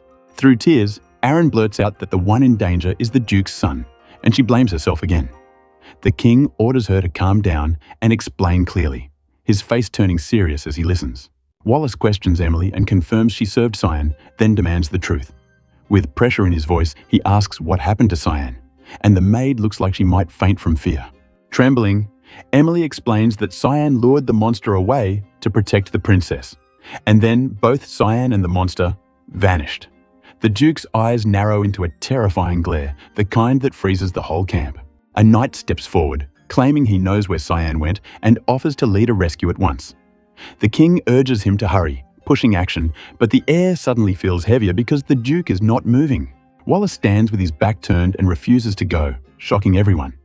Aaron and the king stare at him, not believing what they're hearing, as the Duke's silence says more than his words. The Duke explains they must repair the encampment first, because if the borderline falls, monsters could flood into the Empire. As ruined towers and torn tents fill the background, it becomes clear he's choosing strategy over family. He insists rebuilding the post is the only way to prevent bigger losses, even if it feels cruel. When the maid asks about Cyan, the Duke coldly says Cyan already did his job by saving the princess, and that this is simply the fate of someone like him. That same cold statement hangs in the air, and it stabs Aaron right in the heart. She breaks down again, asking why things keep going wrong, and even her father looks caught between rage and helpless duty. Tears stream down Aaron's face as she blames herself for everything, again and again. Then, from far away, a massive roar echoes across the night, and everyone snaps their heads up at the sound. Aaron's eyes widen as she wonders if it could be what she fears. High above the moonlit sky, a dragon silhouette flies across the stars, and the word dragon hits them like a punch. Aaron freezes mid-breath, stunned by what she's realizing. At the same time, Cyan is shown clinging to the dragon as it rockets through the air, and he calls out in disbelief as he's dragged along. The dragon keeps blasting forward, wings cutting the air like blades, refusing to slow down. Cyan hangs on for dear life as the world becomes a blur of purple spikes and rushing wind. No backup, no ground under him, just him, the night sky, and a monster that won't stop moving. Right away, that legend turns real as a massive purple dragon cuts through the sky, like it owns the night itself. Up close, Cyan is stuck in a terrifying face-to-face moment with the dragon, trying to stay calm while wondering why this is happening to him at all. With no time to react, the dragon flies right over a group Cyan wanted to avoid, basically dragging trouble straight to him. From below, Aaron watches the dragon cross the moon, and the mood shifts from awe to pure panic. Aaron screams for Cyan, her face twisted with fear as she realizes he is way too close to that monster. Down on the ground, Wallace and Dion spot the dragon, and one of them points out the worst part. Cyan is clinging to it. Seeing the danger, Duke Wallace demands action, asking why nobody is moving to save Cyan. Up in the air, Cyan curses under his breath as he scrambles along the dragon's body, barely hanging on. Caught between greed and survival, Cyan admits he planned to finish everything after getting the dragon's blood, but now the plan is falling apart. The dragon slams down hard, and the crowd realizes this is not some normal beast at all. At the same time, Kieran pops out like a shady little devil on Cyan's shoulder, hyped about not just killing the dragon, but consuming it. Monsters start rushing in, but Cyan stands his ground and basically tells the mob they are not worth his time. Not wanting to get swarmed, Cyan unleashes Misty Blade, spinning into a storm of slashes that chops through the attackers. He lands with a heavy impact, cloak flaring, and you can feel the pressure of that power, even through the dust. There, he sees the oh-so-almighty dragon, glaring at his own existence. Giving him no time to prepare, the dragon is already charging its attack towards Cyan. Before Cyan can breathe, the dragon fires a blasting beam that lights up the whole area like a falling star. Cyan gets caught in the glare and can only think about how painfully bright it is. The blast detonates near him, and the shockwave sends rocks and debris flying like paper. Still heated, he swings back with a huge arc, acting like the dragon's first attack was a personal insult. His strike lands across the dragon's face, cutting deep enough to make it scream in pain.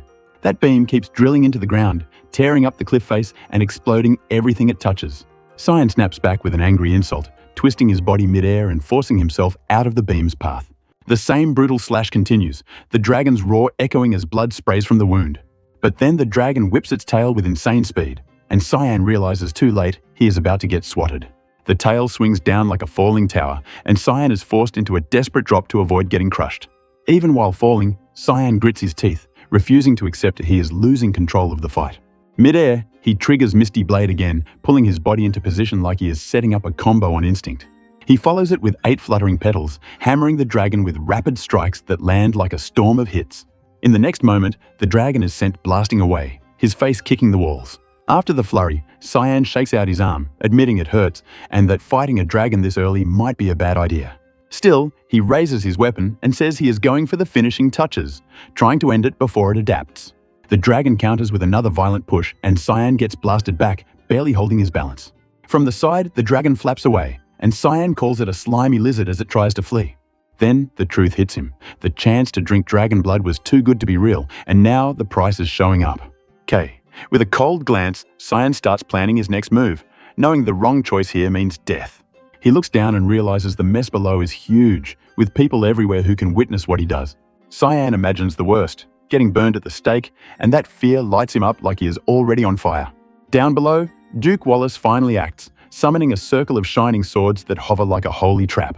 Cyan recognizes the spell as crazy high-tier magic, the kind that makes you feel small just watching it. He realizes Wallace is using the heavenly flying swords even though Cyan is still up there, which means this man is deadly serious. The swords rain down like golden meteors toward the dragon, and Cyan finally understands why Wallace is called the Guardian of the Continent.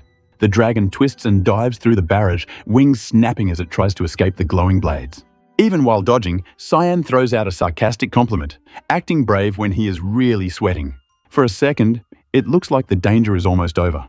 and Cyan starts to believe he might survive this. Then Cyan notices one sword lining up too perfectly, and he realizes the dragon cannot dodge the next strike. The sword pierces the dragon mid-flight, and its shriek rips through the sky like a warning siren. As the dragon retreats, Cyan complains like he just lost a rare meal, which tells you his priorities are still messed up. Kiram yells at him to fly, but Cyan refuses to use mist techniques in front of witnesses, still terrified of being exposed. Kiram calls him out for hesitating when death is right there, while Cyan admits he is tired of thinking at all. In the middle of panic, Cyan's eyes widen as an idea finally clicks into place. Elsewhere, someone sniffs the scent of a human nearby. Far away on a cliff, a horned demon looks out over the canyon and notes the appearance of a devil dragon as a rare sight. The demon points toward the border, guessing strong monsters must be there, but the aide corrects him that humans live on that side. The aide notices his boss go quiet, confused by the sudden pause and the change in mood. Watching closely, the aide asks if something is bothering him, sensing the tension building. The demon admits he feels a strange energy in that direction, foreign but also weirdly familiar. Cyan bursts up from the pool, gasping and drenched in that disgusting red stuff. He drags himself onto the rocks, shaking and straining like every muscle is done for. Finally, he collapses near the edge, staring at the pool like it might swallow him again. Close up, Cyan groans in pain, his face covered in sweat and dirt from the fall. Sprawled against the rocks, he admits he is exhausted, like his body is running on fumes. Kiram floats there, dripping and furious, saying he is currently thinking of the best way to murder Cyan. Cyan says he will wash up later, and Kiram notices that means Cyan is planning to go back out, not hide forever. Kiram warns him to stay sharp because they are in the demon world now, and mistakes get punished fast. That same chilling presence keeps pressing in, and Cyan's fear spikes as the memory gets clearer.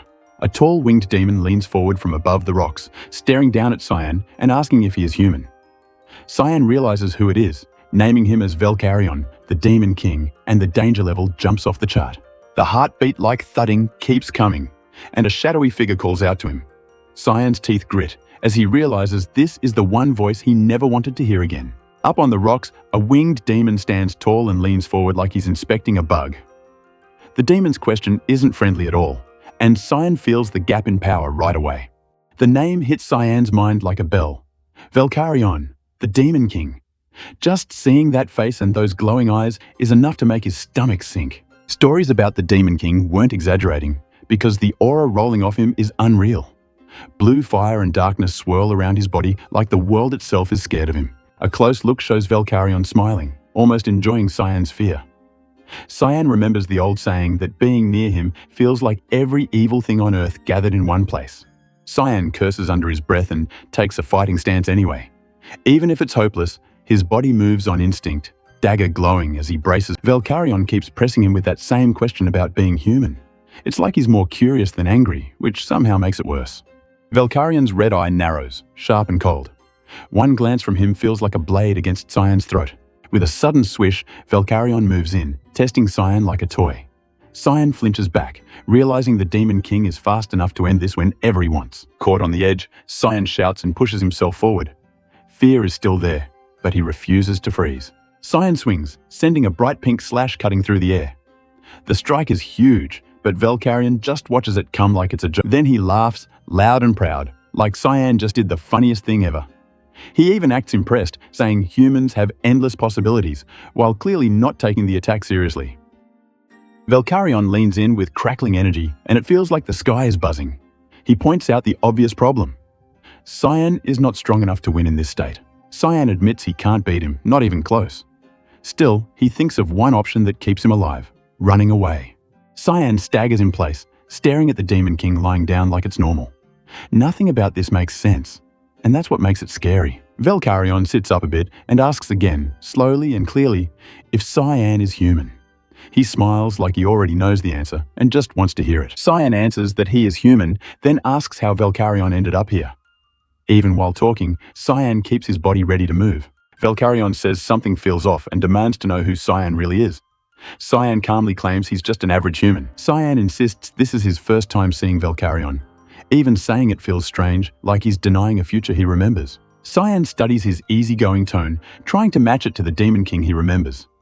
Finally, he asks why Velkarion is here at all, because this guy doesn't feel like the same threat. Velkarion proudly calls it his duty as king to inspect what he rules.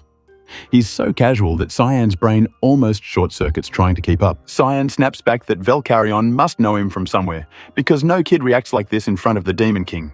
Velcaryon yells about scary bedtime stories, while Cyan admits he's not sure this is the same Demon King he remembers either. In Cyan's head, dark thoughts spiral about the future and the coming invasion. Watching Velcaryon smile so freely makes Cyan wonder what could have changed him this much. Velcaryon claims he simply wants his people to be fed and happy.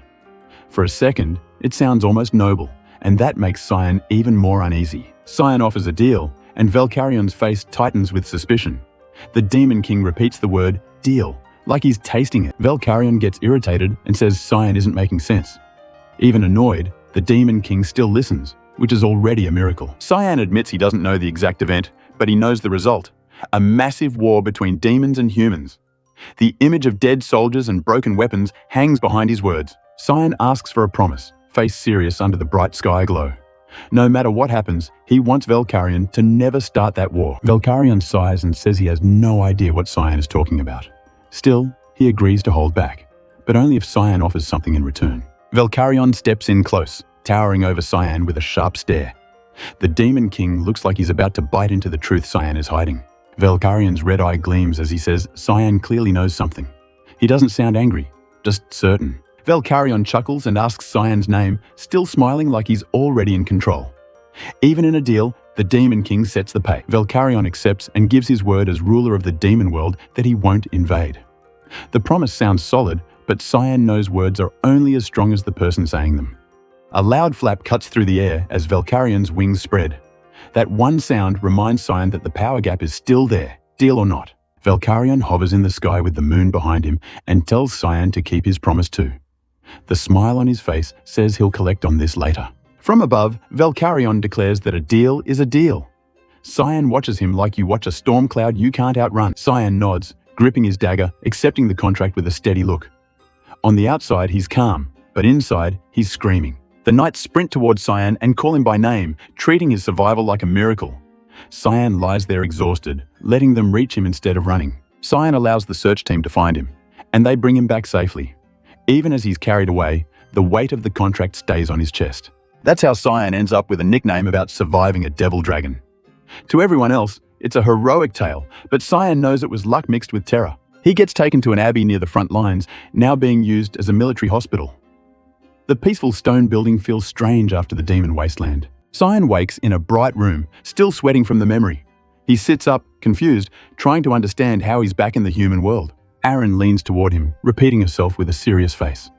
Cyan thinks things should have calmed down, but trouble clearly followed him home. Her cheeks are red and her voice shakes as she forces the words out.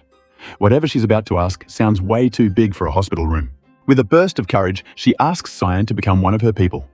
The question lands like a bomb, and Cyan has no idea what she even means. Cyan stares with a blank, stunned face, completely lost. In his mind, he can only wonder what this princess is talking about now. Trying to recover, Aaron admits she is the Emperor's fifth child and has basically no real power to back her up. From the bed, Cyan reacts with clear annoyance, acting like this whole pitch is hard to watch. Cyan's mind jumps to a darker suspicion that his own half-brother has been behind the bigger mess. A nearby voice answers him respectfully, confirming Cyan is on the right track. Aaron tries to sound firm and says she is no help to him right now, so he has no reason to take her hand. She even coughs like she is steadying herself, then states he has nothing to gain by siding with her. Cyan doesn't fully slam the door though. He tells her he will watch her and wait. And only when she can actually offer something will he consider it. Aaron repeats his words back, surprised and a little offended, like she can't believe he is making her prove herself. Cyan shifts on the bed and warns her not to expect results, because nothing is guaranteed. Not backing down, Aaron decides that means she must show real worth and earn his loyalty. She points right at him, loud and confident, while Cyan just stares, unreadable. Aaron declares he should just wait, promising he will recognize her value someday. Cyan answers with a dry smile, saying he will look forward to it, while thinking she is still basically just a kid putting on a brave face. With the talk over, Aaron turns to leave but pauses, like she remembered something important. Then she smiles and thanks Cyan for coming back alive, and she means it in a way that feels strangely personal. The door shuts, leaving Cyan alone on the bed, staring after her in silence. The story cuts to a snowy forest path near the rear camp, where someone is running hard through the cold. The cube flashes bright in his hand, and he celebrates that he is close to finishing the job. Then, a chilling voice calls him out by name, and the guy goes stiff, realizing he's been found. Panic hits when he can't move, like invisible chains lock his body in place. From the shadows, Cyan comments on the item, recognizing it as a mini-dimension box that isn't widely known yet. The narration explains what that cube really is, a magic box that holds endless space and can store things without limit. It is even called a masterpiece from the Garum Kingdom's Academy of Sorcery, and the trapped man realizes this is way bigger than simple theft. Cyan steps closer, saying he has been watching suspicious smuggling for a full year. With no hesitation, he snatches the glowing box right out of the man's reach, making it clear the trick is over. The smuggler finally recognizes who is standing there and freaks out, because Reynold Crimson is a famous sorcerer knight. But the figure holding him down isn't Reynold at all, and the name that comes out next is Lord Cyan Vert. Now, it's the smuggler's turn to ask what Cyan is doing out here. Shocked, a noble is on the scene. On the ground lies a dead monster, leaking dark blood, and Cyan's presence makes the whole ambush feel. Cyan calmly lays out the method. Drain monster blood, load it into supply wagons, and move it across the Empire border with inside help. The smuggler tries to play innocent, acting like he has no idea what Cyan is talking about. Back in the forest, the smuggler wonders who could have betrayed him, but he can't just let this go. Even bound, he manages to move his hand a little, gathering magic like he is about to gamble everything. The man snaps into attack mode, casting a brutal fire spell meant to end Cyan in one blast. Cyan's eyes widen just enough to show he's caught off guard for a split second. The fire erupts in a huge explosion that lights up the snow like a bomb going off. Somehow, the smuggler survives too, gasping and realizing the rumors about Cyan being dangerous were not exaggerations. Before he can brag more, a sudden slash takes his hand clean off, and he screams like his brain can't process it. Blood sprays as he stares at the black mist-like power swirling around, terrified by what he's seeing. That dark mist thickens around Cyan, and the smuggler realizes this is the infamous power people whisper about. Desperate, he lunges forward to grab Cyan, hoping to use brute force now that magic failed. Cyan locks him in place again, the red-black aura wrapping the man like a leash. Then Cyan gives him a simple choice. Talk about the root and the insider and get an easy death. Cyan leans in with a cold smile and offers the other option too, a slow death full of pain if he keeps lying. The scene shifts to a trading post on the west border where wagons and workers move goods non-stop. At the trading post, shady workers signal to each other with quick nods, like they have done this 100 times. They open a crate full of bottled monster blood and talk about taking extra boxes for themselves. One of them closes the lid, joking about how many bottles are inside like it's just profit, not poison.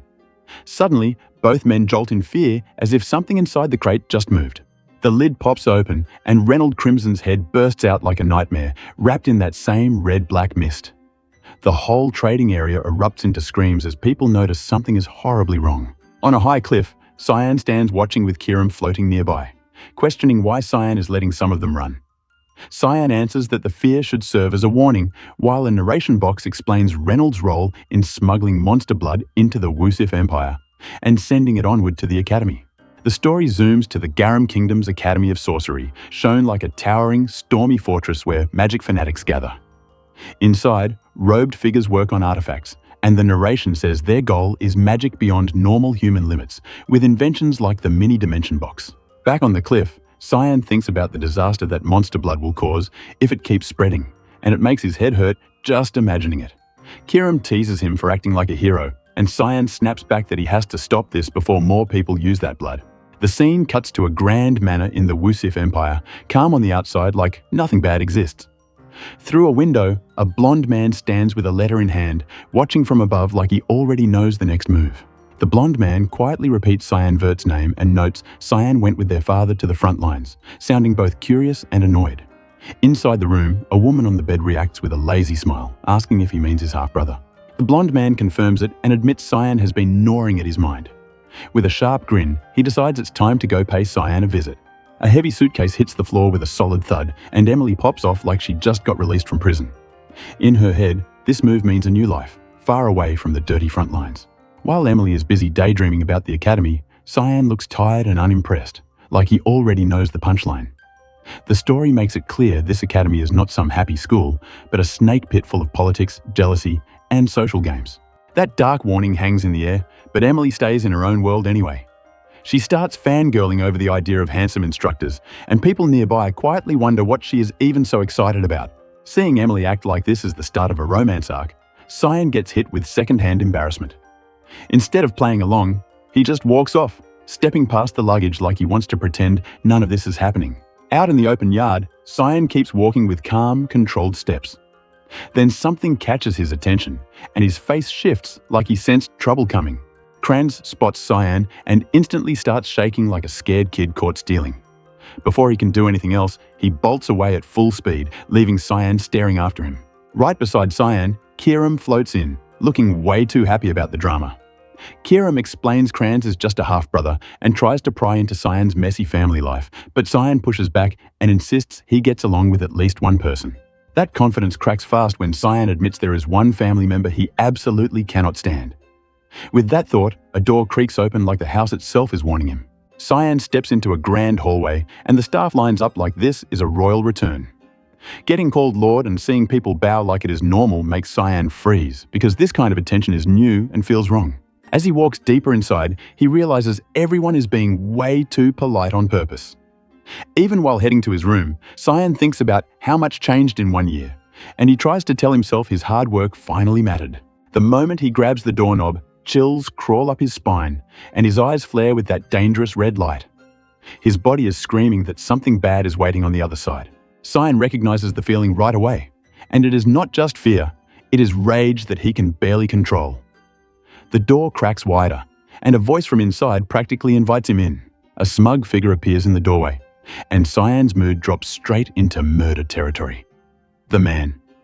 Eshel greets him like this is some sweet reunion, calling him by name with a smile that feels like poison. Cyan forces himself to stay calm, but it is the kind of calm that comes right before a knife fight. Eshel keeps talking like he expects Cyan to remember him clearly, acting casual about the past. Inside Cyan's head, the mask slips and the killing intent flashes hard. He even moves like he is about to draw a blade, but Kiram reacts instantly and grabs his wrist, stopping the strike. The grip tightens, and that bright red aura around the weapon gets pinned down. Then Kiram appears behind Cyan, warning him to snap out of it because killing right now would only ruin everything. Cyan's glowing eye trembles, and the rage fights against control for one last second. Finally, his eyelid lowers, and he forces the heat down like he is locking a monster back into a cage. With the danger paused, Eshel stands over Cyan and talks to him gently. He accepts Cyan's formal greeting and confirms Cyan still remembers him. Cyan answers with polite words, saying he could never forget his own brother's face. The brother responds by patting Cyan's head like he is a pet, acting warm in the most disrespectful way possible. Eshel smiles like he is pleased the reunion did not turn into a crime scene. Turning away, he starts talking business, bringing up Cyan's improved sword ability and how it could be useful to the family. The message becomes clear fast. Eshel is not asking, he is claiming Cyan for the battlefield. Cyan answers with a forced yes, but the red in his eye hints he is planning something behind that obedience. Eshel pauses, watching Cyan's reaction like he is testing a tool for cracks. Then he says, meeting Cyan puts him at ease, because he came here for this moment and got what he wanted. Cyan realizes Eshel never pays attention to anyone unless it benefits him, and that makes everything simpler. Knowing Eshel has a motive, Cyan puts on a fake bright smile and acts friendly, like the perfect younger brother. Down the hall, Emily is struggling with luggage like she is fighting two bears at once. She finally drops the bags, exhausted and angry that Cyan left her to do all the work. Still fuming, Emily barges forward to complain, but she freezes mid-step when she sees Eshel. The shock hits her face hard, because this is not some random noble. It is someone way above her pay grade. Eshel notices the closeness between Emily and Cyan and comments on it with a smug little smile. With that, he walks away, and Emily immediately switches to polite survival mode while Cyan stands off to the side. Once Eshel leaves, Emily freaks out, saying Cyan should have warned her. Cyan then tells her to step outside for a moment, making it clear this room is not safe for casual talk. The pressure in Cyan's voice turns sharp, and Emily flinches like she just saw a different person. Her face shifts from anger to worry, because Cyan's aura is cold and serious now. As soon as the door closes, Cyan rushes to the bathroom and throws up like his body is rejecting the stress. He leans on the sink, gasping, trying to breathe through the wave of sickness. Back in the room, Kiram nags him, asking why Cyan got stopped before finishing the job. Cyan explains it was also Kiram's chance to take over his body while he was off guard, showing their relationship is more like a risky partnership than friendship. Kiram replies with pure villain energy, saying he wants Cyan's fury to grow because it will taste better later. Cyan laughs bitterly and agrees, because that kind of twisted plan sounds exactly like Kiram. Elsewhere in the mansion, footsteps echo down the hall toward a massive set of doors. A servant stops in front of them, standing straight like he is about to report. Inside, Eshel allows the servant in after a formal knock. The servant bows and reports he has found the location of Eshel's second eldest lady, delivering the information like it could change the whole board. From above, the scene shows Eshel lounging with a book, calm and in control while asking where she is. Hearing she is in Pruina, land of the White Elves, Eshel reacts with a smooth smile, acting amused that she is among people who hate outsiders. Eshel orders the servant to report the moment she shows signs of returning to the Empire. The servant, still careful, asks if anything good happened, like he can tell Eshel is in an unusual mood. Eshel questions why the servant thinks that, and the servant points out Eshel seems brighter than usual after meeting Cyan. Eshel laughs at the wording and admits someone might call it engaging, but he does not fully agree with that idea. The tone flips when Eshel says the servant is wrong and admits he is actually in a rotten mood. The servant panics and apologizes at once, shrinking back because he knows Eshel's anger can be deadly. Eshel's mind flashes back to Cyan's red eyes, and the memory hits like a real threat. For a moment, Eshel wonders if Cyan felt like a mortal enemy, and he questions if that feeling was just his imagination. Even so, Eshel tells his servant the boy bothers him and orders Cyan watched closely, making sure he does not step onto the wrong path. When the servant accepts and leaves, the room quiets, and Eshel sits alone in the sunset light, thinking. That memory of Cyan's eye lingers, sharp and unsettling, like a warning sign you cannot ignore. Eshel rests his chin on his hand and calls Cyan's name in his thoughts, wondering what secrets the youngest brother is hiding. A fancy manor sits in the sun as a carriage team lines up outside, knights on horseback forming a tight escort. Like this is a big deal. Emily, the maid, blows up in front of everyone, clearly mad at how things went and promising she will remember this mess. Out by the steps, Cyan warns her not to cause trouble while he is gone, and Emily fires right back with the same warning, acting like she is the boss. Cyan answers with a calm smile and tells them to get moving, like he is already tired of the noise. The escort finally rides out, hooves pounding the stone, while Emily stands behind watching like she can't believe he is actually leaving. Trying to sound brave, Emily shouts encouragement anyway, even bringing up bullying like she expects the academy to be a war zone. From the carriage window, Cyan watches her waving in the distance and thinks to himself that this is just classic Emily. His mind drifts to a childhood memory, a sick little boy in the rain, burning with fever and barely awake. Back then, nobody really cared about him, and he remembers how alone that felt. Even so, someone carried him through the storm and begged for help, and that person was Emily. A door creaks open in the rain, and an old man calls them inside fast, like it is life or death. Emily tends to him in bed, pressing a cold cloth to his head and staying close until his breathing settles. Cyan remembers waking up, cheeks red with fever, realizing she really did save him. Even when he teased her later and joked about her annoying habits, it was obvious he trusted her more than anyone. With a bright smile, Cyan lovingly tells Emily to be careful, or else he'll blast her himself one day. In his heart, Emily stopped being just a maid a long time ago, and she never even noticed how much she mattered. Luckily for Emily, she didn't hear what Cyan said. Back in the present, Cyan sits with his arms folded, wearing a small, confident smile like he already knows what's coming. His eyes sharpen as he notes something strange. They sent a whole group of decent knights for a simple escort.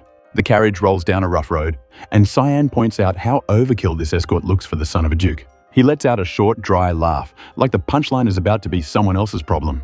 With a sly look, he says the road to the academy is probably going to get bloody, and he sounds way too relaxed about it.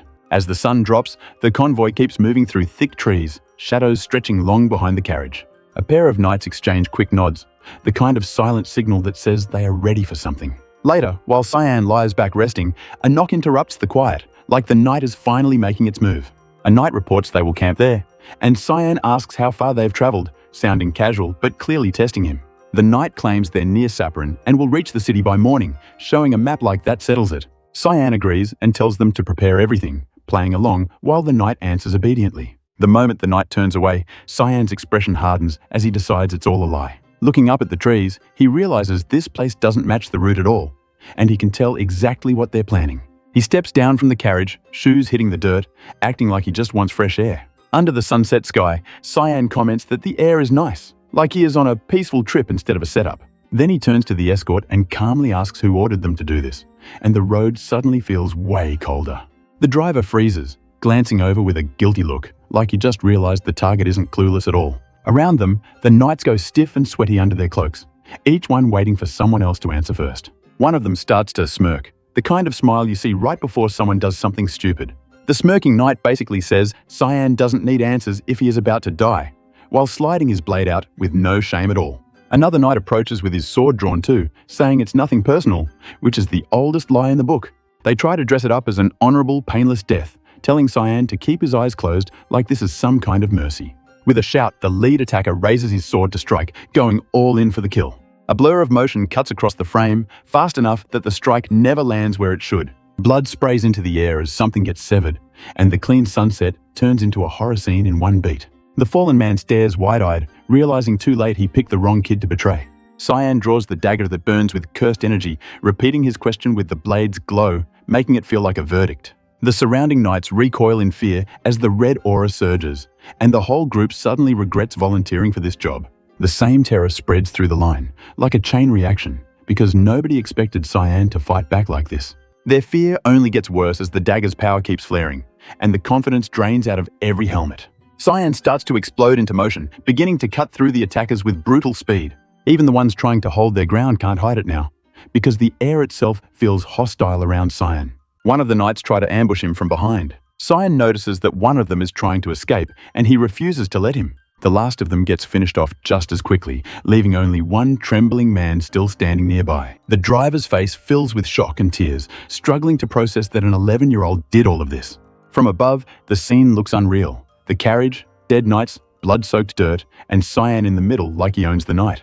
Cyan's hand lifts again, red energy still curling around him, showing he isn't done until he gets the truth.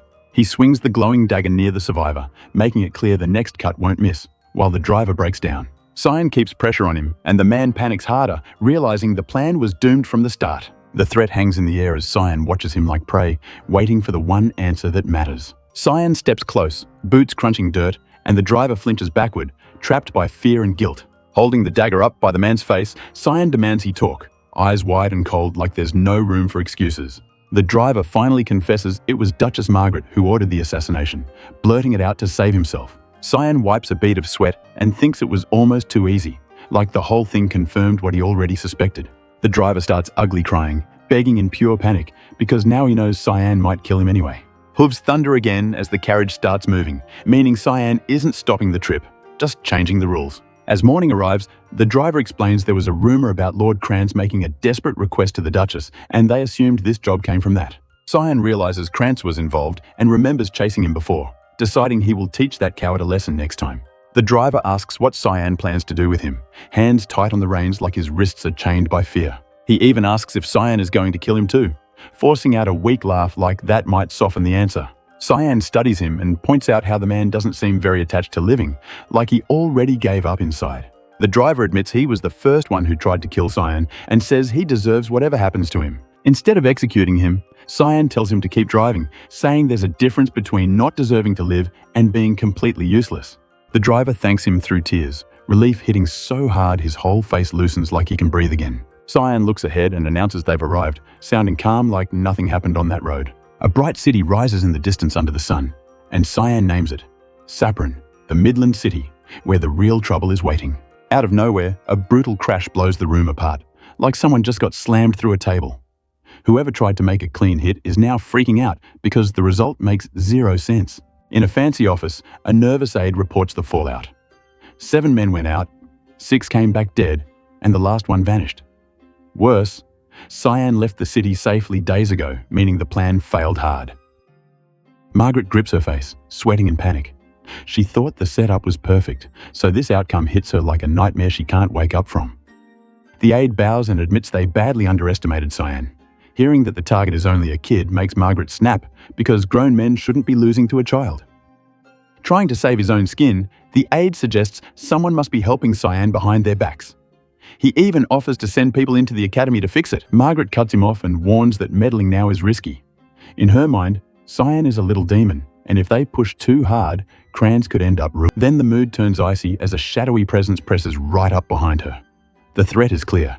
If she wants Kranz to stay safe and whole, she better stop acting on her own. Margaret immediately backs down and orders everyone to stand still. The aide accepts the command without question, because the fear in the room. Before ending it, Margaret demands total silence about what happened. She orders the cleanup, meaning anyone tied to the mess is about to. Outside the door, a shell servant listens in the hallway, calm and unreadable. 10 days after leaving Saffron, Cyan is sprawled out in a carriage, acting bored like this trip is just another commute. The driver, Brian, still playing the loyal servant, rides along and stays alert. Even when Cyan relaxes, Brian looks like the type who expects danger at any second. As the carriage rolls, Cyan thinks news of his survival should have reached the Duchess by now. With the academy close, he figures the rest will go smoothly. Brian pops his head in with a big grin and announces they arrived. Even so, Cyan already plans what to do about Brian later. Cyan answers in a flat, tired tone, like nothing in this world excites him. The carriage pulls up to the grand gate, and Cyan reflects on his past here. The memories aren't warm, but he admits this place changed his life anyway. At the entrance, Cyan flashes his crest and states his name and house. It's a simple move, but it tells everyone he belongs to a powerful family. Inside admissions, staff and students look up from piles of papers as Cyan approaches. The room goes quiet in that way it does when someone important walks in. A bright clerk quickly confirms all his paperwork is perfect and points him to the dorm. She also reminds him about the attribute test and opening ceremony coming soon. A tray slides over with a sealed letter and a fancy key, like a VIP package. The kind of thing normal students definitely do not get. Cyan hesitates and double-checks it's really meant for him. Even he can tell this treatment is weird. A heavy bag drops to the floor nearby, thumping with weight. Brian stares around with his jaw wide open, shocked by the place they're being sent to. He blurts out that this can't be normal. They step into a stunning royal suite, sparkling like a palace room more than a dorm. Cyan immediately realizes this is impossible for his family, which means someone powerful arranged it. Brian asks if that was the last of the luggage, still sweating from nerves. Cyan stands there with hands in his pockets watching Brian like he's measuring his worth. With the room secured and the bags all present, Cyan reaches into his coat. Cyan coldly tells Brian this is the end of his usefulness. He says it like he's tossing out trash. Brian panics instantly, begging and shaking. Coins clink inside a small pouch as it's placed in Brian's hands. The sound is loud in the silence, like a final judgment. Brian holds the heavy pouch in shock, while Cyan turns away and explains it's payment to start over somewhere else. Cyan even warns him not to go back home, basically saying that road leads to death. The same moment hangs on, with Brian still frozen and Cyan still walking off like it's settled. For Brian, it's like getting fired and banished at the same time. Brian's face tightens as he tries to process the order. Brian suddenly drops to one knee in a dramatic rush, declaring himself an official knight and pledging his life. He raises his voice and insists Cyan must accept his service, saying he needs permission to stop serving. Cyan looks back and casually points out Brian is a knight, which is news to him. The vibe is almost funny, like Cyan just realized the driver was secretly an intern with a title. Brian explains his father's advice. If he meets a lord worth trusting, he should pledge without hesitation. Cyan sighs and calls that pledge a foolish choice. The way he says it makes the promise feel less like honor and more like a trap. Brian blinks, confused, waiting for Cyan to explain. He's still holding on to hope, like he thinks the next words will save him. Cyan's eyes darken, and the room feels heavy as he asks what Brian will do if he gets stabbed in the back. Over in the Chancellor's office, the Academy leadership reviews this year's exam results. They agree the new students are unusually talented. Inside the exam hall, students sit in tears and whisper, watching the tests unfold. The air is tense with that school-ranking energy everyone pretends they don't care about. A golden light erupts in the center as someone's attribute activates. The glow floods the room, making it feel like a holy scene. Aaron Severus floats in shining light as her results display, showing strong light affinity. Next, Seth Shaharkin bursts out with power, his sand attribute flaring like a storm. His physical and magic scores scream elite troublemaker energy. Watching the list, the Chancellor focuses on one name in particular, Cyan Vert. Even the old man sounds impressed, like he found a rare gem. Then Cyan's result appears, and it's insane. Massive darkness affinity with top-tier physical ability. Instructor Sirika Nikriti reacts fast, comparing Cyan to Ellis Vert, the so-called godchild from the same house. She points out even Ellis didn't reach this number when she graduated. Chancellor Kundal Kuzal admits it's intriguing and says even their best student couldn't reach this level. The scary part is that Cyan, her younger brother, did it anyway. Sirika warns that the attribute is darkness, which can fail to manifest or go to waste. Still, the concern in her voice says she knows darkness can also become something far worse. A file flips open, showing Cyan's profile on paper like an official target list. Once you're on the Chancellor's desk, you're not just a student anymore. Sirika brings up another bombshell. Cyan was placed in the royal suite.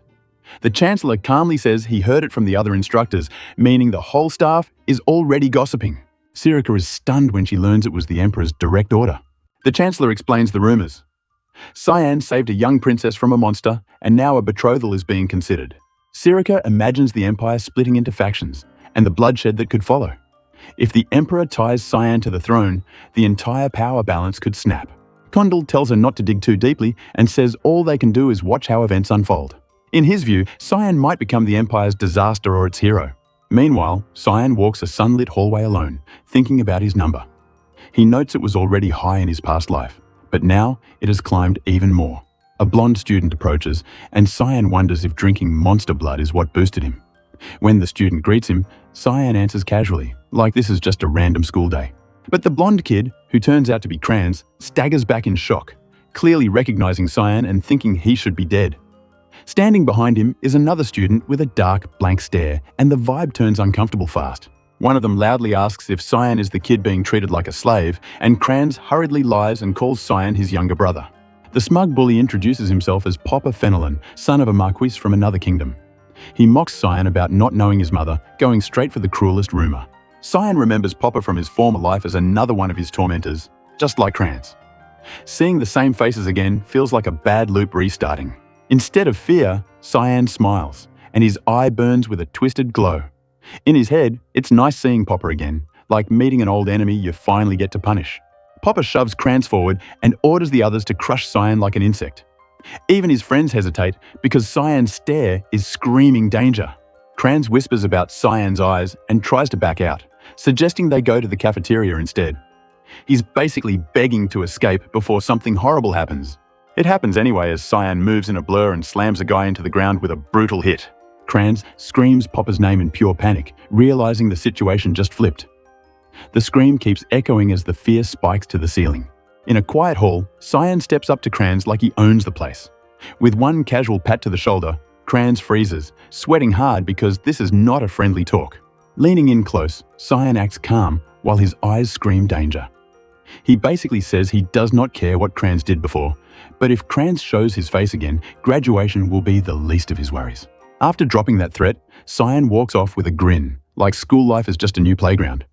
The scene shifts to the academy library, glowing with warm light and packed with towering shelves. Sirika strolls down the library aisle, heels clicking on the floor. While adjusting her glasses, she thinks Cyan might be either a disaster or a hero, and decides she needs to watch him closely. She suddenly stops, senses something off, and reaches toward the shelves. A hidden book slot is empty, and the missing space feels way too specific to be normal. Realizing the item is gone, Sirika's expression tightens in shock. Then Cyan appears nearby, holding the exact book, teasing her like he just found her lost wallet. Trying to play it cool, Sirika acts like she just caught a student breaking rules in the staff area, but inside she's thrown off. She calls him by name and politely asks for the book back, claiming it is for research. Cyan smiles and agrees way too easily, acting like he is being helpful. As she takes the book from him, her guard drops for a split second, and that is the mistake. Cyan's eyes sharpen as dark power surges out. In one sudden burst, the book and loose papers get blasted away, like he is forcing the real conversation to start now. Pages spin through the air while Cyan stands ready, calling her out by her real name and title. Sirika's calm face cracks as she demands to know who he is and how he found that book. Cyan's thoughts drift to a past life where he once thought Sirika was just average at first. During a conversation in the past, she acts like this is a normal counseling session and hints he should just go back to his dorm. Cyan's inner voice cuts in, saying her talk about student growth sounds like a cruel joke to someone bullied by his own brother. Still, Sirika tells him straight up that she is very interested in him. Sitting across from him in her office, she explains his darkness attribute is rare and misunderstood. Instead of mocking him, she claims he has huge potential, like she is offering real support. Cyan feels a messy mix of hope, anger, and doubt because he wants to believe her. Even so, he thinks maybe she could guide him. And that tiny wish is exactly what makes the trap sting. The mood flips as Cyan admits he fooled himself because this whole setup was bait. He sees through her glasses and her teacher role, calling her what she really is, an assassin hiding in the academy. Cyan lays out what she is doing here, explaining she is the leader of the assassin group called the Mist. The air feels heavy as he faces her head-on, and she answers with a cold, simple acceptance. The tension hangs, and Sirika decides to move this somewhere more controlled. She tells Cyan to follow her and put everything back, acting like she can still direct the flow of the meeting. Cyan pauses, surprised she is not panicking more. When he enters the office, it looks exactly like he remembers. Weapons, strange tools, books, and shiny objects scattered like a workshop for secrets. Cyan takes a sip of the tea anyway because he is testing her. With a cheerful face, he calls out that she poisoned the black tea, basically saying nice try, but that will not work on him. Sirika laughs and claims it is not fatal, even joking that it will only melt his insides a little. Cyan stays smug, thinking his past battles and even Emily's awful cooking made him immune to this kind of stuff. Cyan casually asks for something deadlier next time, which makes Sirika go quiet for a beat. Then she regains her calm, like she is deciding to stop joking and start digging for the truth. Now suspicious, Sirika presses him about how he knows who she is. She points out he even knew where her hidden orders were, inside a book nobody would ever bother opening. Her eyes narrow as she guesses what he is about to claim. Cyan says it plainly. He is part of the Mist too, and asks if she wants even more proof. Sirika laughs at him, acting like his confidence comes from having a high darkness attribute. Cyan shifts the topic to something darker, asking when she started the cleansing, and her posture stiffens like he hit a nerve. Sirika's face tightens as Cyan talks about people wondering if a single knight could protect her, even if he was just a carriage driver. Cyan's red eye glows as he digs in, demanding to know when she began the cleansing. Sirika plays dumb, repeating the word cleansing like she has never heard it. Cyan drops the mask too, correcting himself and saying he meant the assassinations, and both their auras flare like the room is shrinking around them. Cyan pushes back, and the two of them trade threats with their eyes, turning the talk into a fight without even standing up first. Sirika snaps and attacks, smashing the tableware as she lunges in. Cyan reacts fast and throws a punch, like he is done playing student and is ready to brawl for real. The hit detonates into a violent clash of power, purple and red crashing together. Sirika dives in with a curved blade, but Cyan keeps talking through it, insisting he has proved who he is. Sirika refuses to accept it, claiming there is no Mist member she would not recognize. She swings down with twin blades in a brutal strike, trying to end the argument with steel. With rage twisting her face, she declares he will not leave alive. Cyan blocks and slides back, then decides he has no choice but to reveal something bigger than words. A heavy impact rings out as their attacks collide again, shaking the office. In the next motion, Cyan draws a glowing weapon and surges forward, ready to show proof the hard way. Their weapons crash over and over, sparks bursting like fireworks in a storm. Cyan forces her back in the exchange, and Sirika's confidence starts to crack under the pressure. Sirika's eyes go wide as she recognizes the blade. She realizes it is Kiram, the magic sword that only the one chosen by Air can wield, and her shock turns into real fear. Cyan holds the glowing sword steady and asks if she believes him now. Sirika, rattled, blurts that he somehow knows about the successor within the Mist and demands how he knows that. Cyan answers by pointing at himself, saying the successor is standing right there. With the sword resting on his shoulder, he orders her to take him to Air. Under a deep night sky in ruin, the streets sit quiet like the city is holding its breath. One plain building looks normal from the outside, but it gives off that bad news vibe. A glowing magic seal flares on a chained door, and the lock snaps open like it got bullied by jujutsu sorcery. Cyan and Sirika step in. Sirika points out this place is the Mist hideout. With that, she guides the boy to the entrance and basically tells him he's on his own from here. Inside, the space stretches way bigger than it should, like a hidden room folded inside another room. Cyan walks in carefully while the walls loom high and heavy. Not wasting time, Cyan checks his surroundings and senses enemies closing in from different angles. Blades suddenly rain toward him, but he swings fast enough to knock them all aside. More assassins dive in, trying to overwhelm him with numbers. Caught in the storm of steel, he twists and blocks while the attackers skate past and slash from blind spots. Red sparks burst as weapons crash together again and again. One masked assassin flinches when Cyan's counter comes in too clean, like the kid read his move before it happened. Daggers keep flying, but the boy keeps deflecting them at crazy speed. Even the killers seem shocked that someone this young can handle that kind of pressure. One of the masked men gets excited and calls it impressive, then orders a coordinated formation to trap him. The assassins spread out, ready to strike from angles he can't cover. Instead of panicking, Cyan's aura turns sharp and heavy, like a violent wave rolling out of him. The attackers tense up, realizing he's not just defending anymore. That killing intent erupts into a brutal technique that feels almost physical, like a giant shadow of death rising behind him. The wave slams the room with fear and pressure, crushing their will to move. One assassin claws at his own face and struggles to even breathe under the pressure. A moment later, bodies drop across the floor, and the boy coolly notes they'll be out for a while. Just when it looks finished, Cyan's eyes narrow because something's off. In the distance, one cloaked figure is still standing, and that survivor feels like a higher-ranked threat. With no time to relax, Cyan draws power into his weapon and charges. His feet pound the stone as he rushes in, aiming to end it before the enemy can set the pace. Their blades collide, and the shock runs up his arms because the survivor actually blocks his missed blade. That kind of defense shouldn't be possible for a normal grunt, and it rattles him. A mask clatters away, and the truth hits hard. Sirika steps in close, smiling like she just opened a gift, and she admits she can't hold back anymore while testing Cyan for real. Cyan stares, stunned, because the person attacking him is the same master he knows. Sirika looks wild and thrilled, pushing him to show what he can really do. Sirika explodes into a rapid stance, sending a violent barrage of strikes that scream for blood. Her long purple hair whips through the air as she moves like a storm. While pressing him, she points out he's already comfortable using both the mist blade and the black mist, which only makes her more interested. Cyan breaks away and runs, knowing she'll keep chasing until she gets her fix. It turns out this is Sirika's real weakness, battle lust that eats her reason once it starts. Cyan, sweating and cornered, admits from experience that she won't stop until someone gets wrecked. Sirika pants and grins like she's having the time of her life, shouting for him to come back and fight. Cyan finally fires off a stronger misty technique, trying to drown her momentum in a foggy tempest. The fog clears enough to show Cyan standing his ground, refusing to inherit her messed-up love for fighting. Sirika then reveals this whole place is a divine space made by air, meaning their energy won't leak outside. Hearing that, Cyan decides he can go all out without worrying who senses him.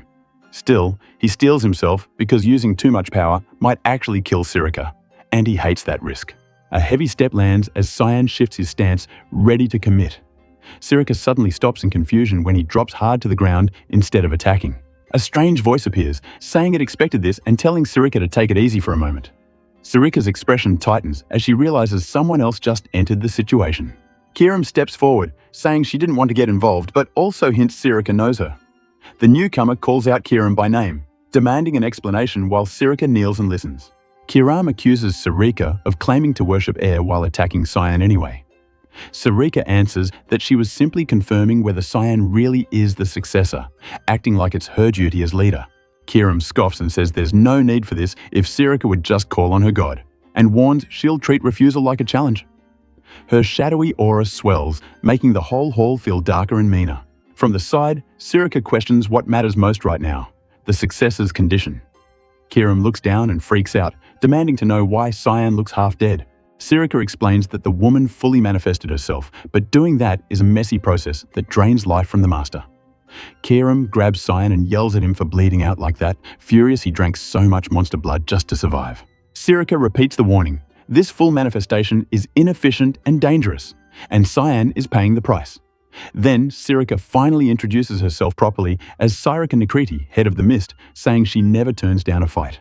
Up close, Sirika admits she especially can't resist when the fight is with someone strong. Kiram looks disgusted by how excited Sirika is, while Cyan struggles in her grip and wants to be let go. Cyan steadies himself and tells Kiram he's okay again, then questions why she's forcing that kind of manifestation. She smirks, tells him to wait quietly, and says she's going to teach this cheeky brat a lesson. Sirika, still smiling, says she'd be honored to face mighty Kiram. Kiram grits her teeth and promises she won't show mercy, even if Cyan begs for it.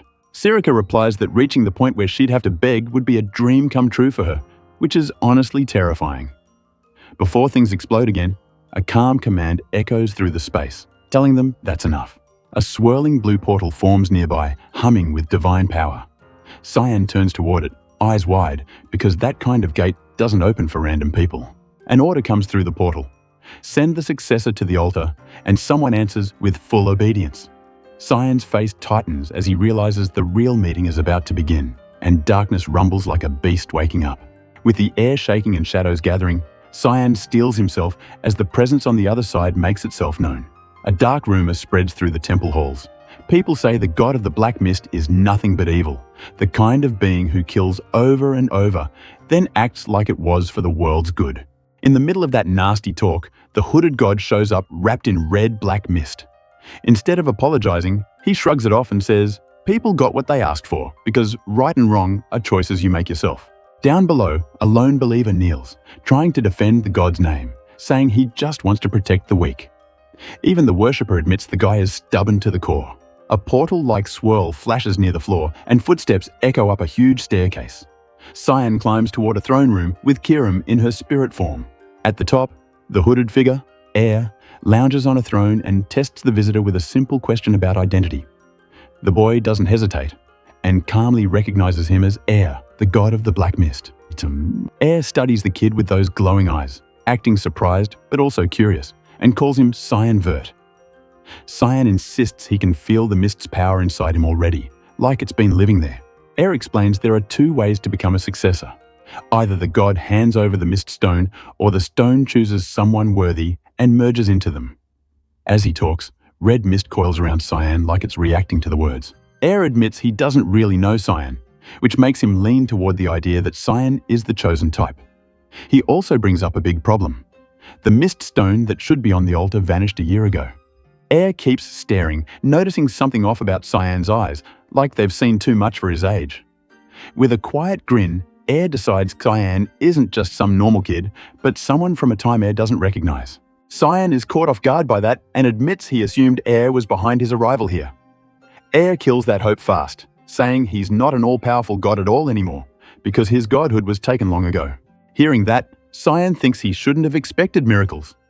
Air, though, looks oddly relieved, like Cyan showing up just made his life easier, and Cyan can't tell if that's good news or a trap. Air spreads his arms and calls Cyan a full successor showing up right at his doorstep, basically a gift from the universe. Then his tone shifts, and he points out Cyan also dragged something troublesome along with him. Air brings up another issue. Cyan didn't just get one special sword, he also got his hands on the hilt of the holy sword. Cyan plays it cool and says he wasn't even planning to use it yet. Cyan flashes a sharp smile while holding up a glowing holy emblem, thinking out loud that hiding it from daylight could turn it into junk. Air calls that a strange way of thinking and says it's not his business, but he still wants to follow tradition. With metal clinking, Air rises and the red mist thickens, turning the room heavy. He formally asks Cyan, as the one receiving this power, what he plans to do with it. Cyan remembers being asked that same question in a past life and answering that he would live for his brother.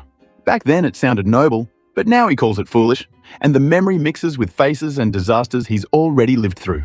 The past keeps pressing in, like a warning he can't escape.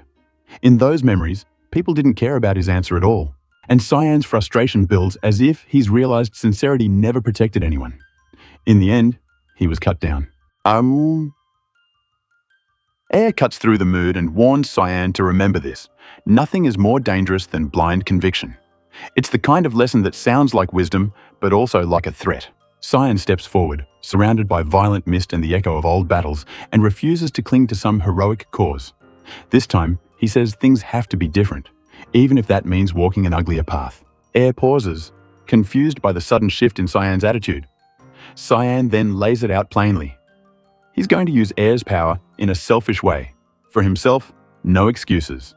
Air repeats Cyan's earlier words about choosing right and wrong for yourself, then asks if Cyan will regret it. Cyan looks tense but steady, knowing that a single answer here could decide whether he walks out alive. Without warning, Air's killing intent crashes down like a weight, making it clear he could end Cyan on the spot. Cyan refuses to back down, saying he doesn't care what happens because of his choices and won't follow anyone's orders but his own. Air surprisingly accepts the refusal, saying he won't pry as long as Cyan cleans up the names offered by his believers. Air narrows his eyes and says Cyan is clearly scheming something, then asks for details. Air then suddenly dashes past Cyan and goes straight for Kiram, calling her his daughter like it's the most normal thing ever. He grabs the little flame spirit and squeezes her cheeks, teasing her for being so obedient to Cyan. Kiram freaks out and tells him to stop, while Air acts like an embarrassing parent showing affection in public. Cyan watches the chaos like he's stuck between two weirdos who both think they're in charge. Air leans in and plants a big kiss-like touch on Kiram's forehead. and a huge magic circle flares to life. Kieran panics as the light swallows her, not understanding what air is doing. The magic surges, and the pink flame form twists and stretches into something human. In the next moment, Kieran stands there in a full body, staring at her own hands like she just got dropped into the real world. Cyan quickly realizes he didn't cast anything, which means Air's power is leaking back somehow. Kieran storms up and grabs Air by the collar, demanding to know what he did, and Air casually says he gave her some of his life force. Air explains it like a practical choice, saying she'd need a body if she's going to do freaky stuff for her master. Kieran loses it and starts yelling, and Cyan can only think that this is exactly what you get with a father and daughter like these two. The next day, the story snaps back to the academy dorms under a bright sky. Inside, Brian is sweating bullets, asking what's going on, while Cyan acts like it's no big deal and tells him to just roll with it. Brian tries again, clearly worried this is way above their pay grade. At that moment, tension sparks in the room as Sirika shows up, and Kieran is already there, turning the space into a quiet battleground. Kieran lounges like she owns the place and mocks Sirika for visiting a student so early, hinting at rumors. Sirika fires back with a sweet smile, saying she only came to personally hand over a textbook for her very special student. The air gets sharp as the instructor warns Sirika to be more cautious, and a roaring tiger spirit seems to back her up with pure intimidation. Sirika snaps back that Cyan is her disciple, basically telling everyone to mind their own business. The pressure doesn't fade, and Cyan looks like he'd rather be anywhere else. Seeing the adults fight like kids, he decides he's done and announces he's going for a walk, leaving Brian behind in full panic. As Cyan heads out, the two women look ready to throw down for real, with Sirika even gripping her weapon like she's hyped for it. Outside, the academy's tall tower stands in the morning light, calm and clueless about the drama inside. Cyan reaches the city and perches above a wide, busy view, finally breathing easier away from the chaos. Then his face hardens as he catches a scent on the wind, and he realizes it's blood. Down in a back area, a pink-haired student gets slammed to the ground, skidding hard and coughing up blood. The hit is brutal, and it's obvious this isn't a friendly spar. The injured student struggles to sit up, clutching his stomach. A group of uniformed bullies stand nearby, laughing and talking like they're just killing time, while the victim curls in pain in the background. Inside, one of the bullies casually shows off a glowing orange orb, like some toy he's proud of. Turning toward the victim, he calls attention to him, clearly planning to force something on him. The blonde goon grabs the pink-haired kid's face and tries to pry his mouth open, saying he brought something tasty. He brags that his friend made it and pushes it closer, treating this like a joke. The victim jerks his head away, trying to resist with everything he has left. Another hand freezes the bully in place mid-action, stopping the abuse before it gets worse. A white-haired girl steps in, furious, and scolds them for treating classmates like trash, especially as nobles. The blonde bully introduces himself with a long, proud title, still holding the struggling victim like he thinks status makes him untouchable.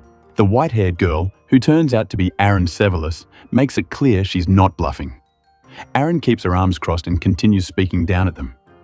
With her standing there in the open, the bullies suddenly aren't just picking on some weak kid anymore.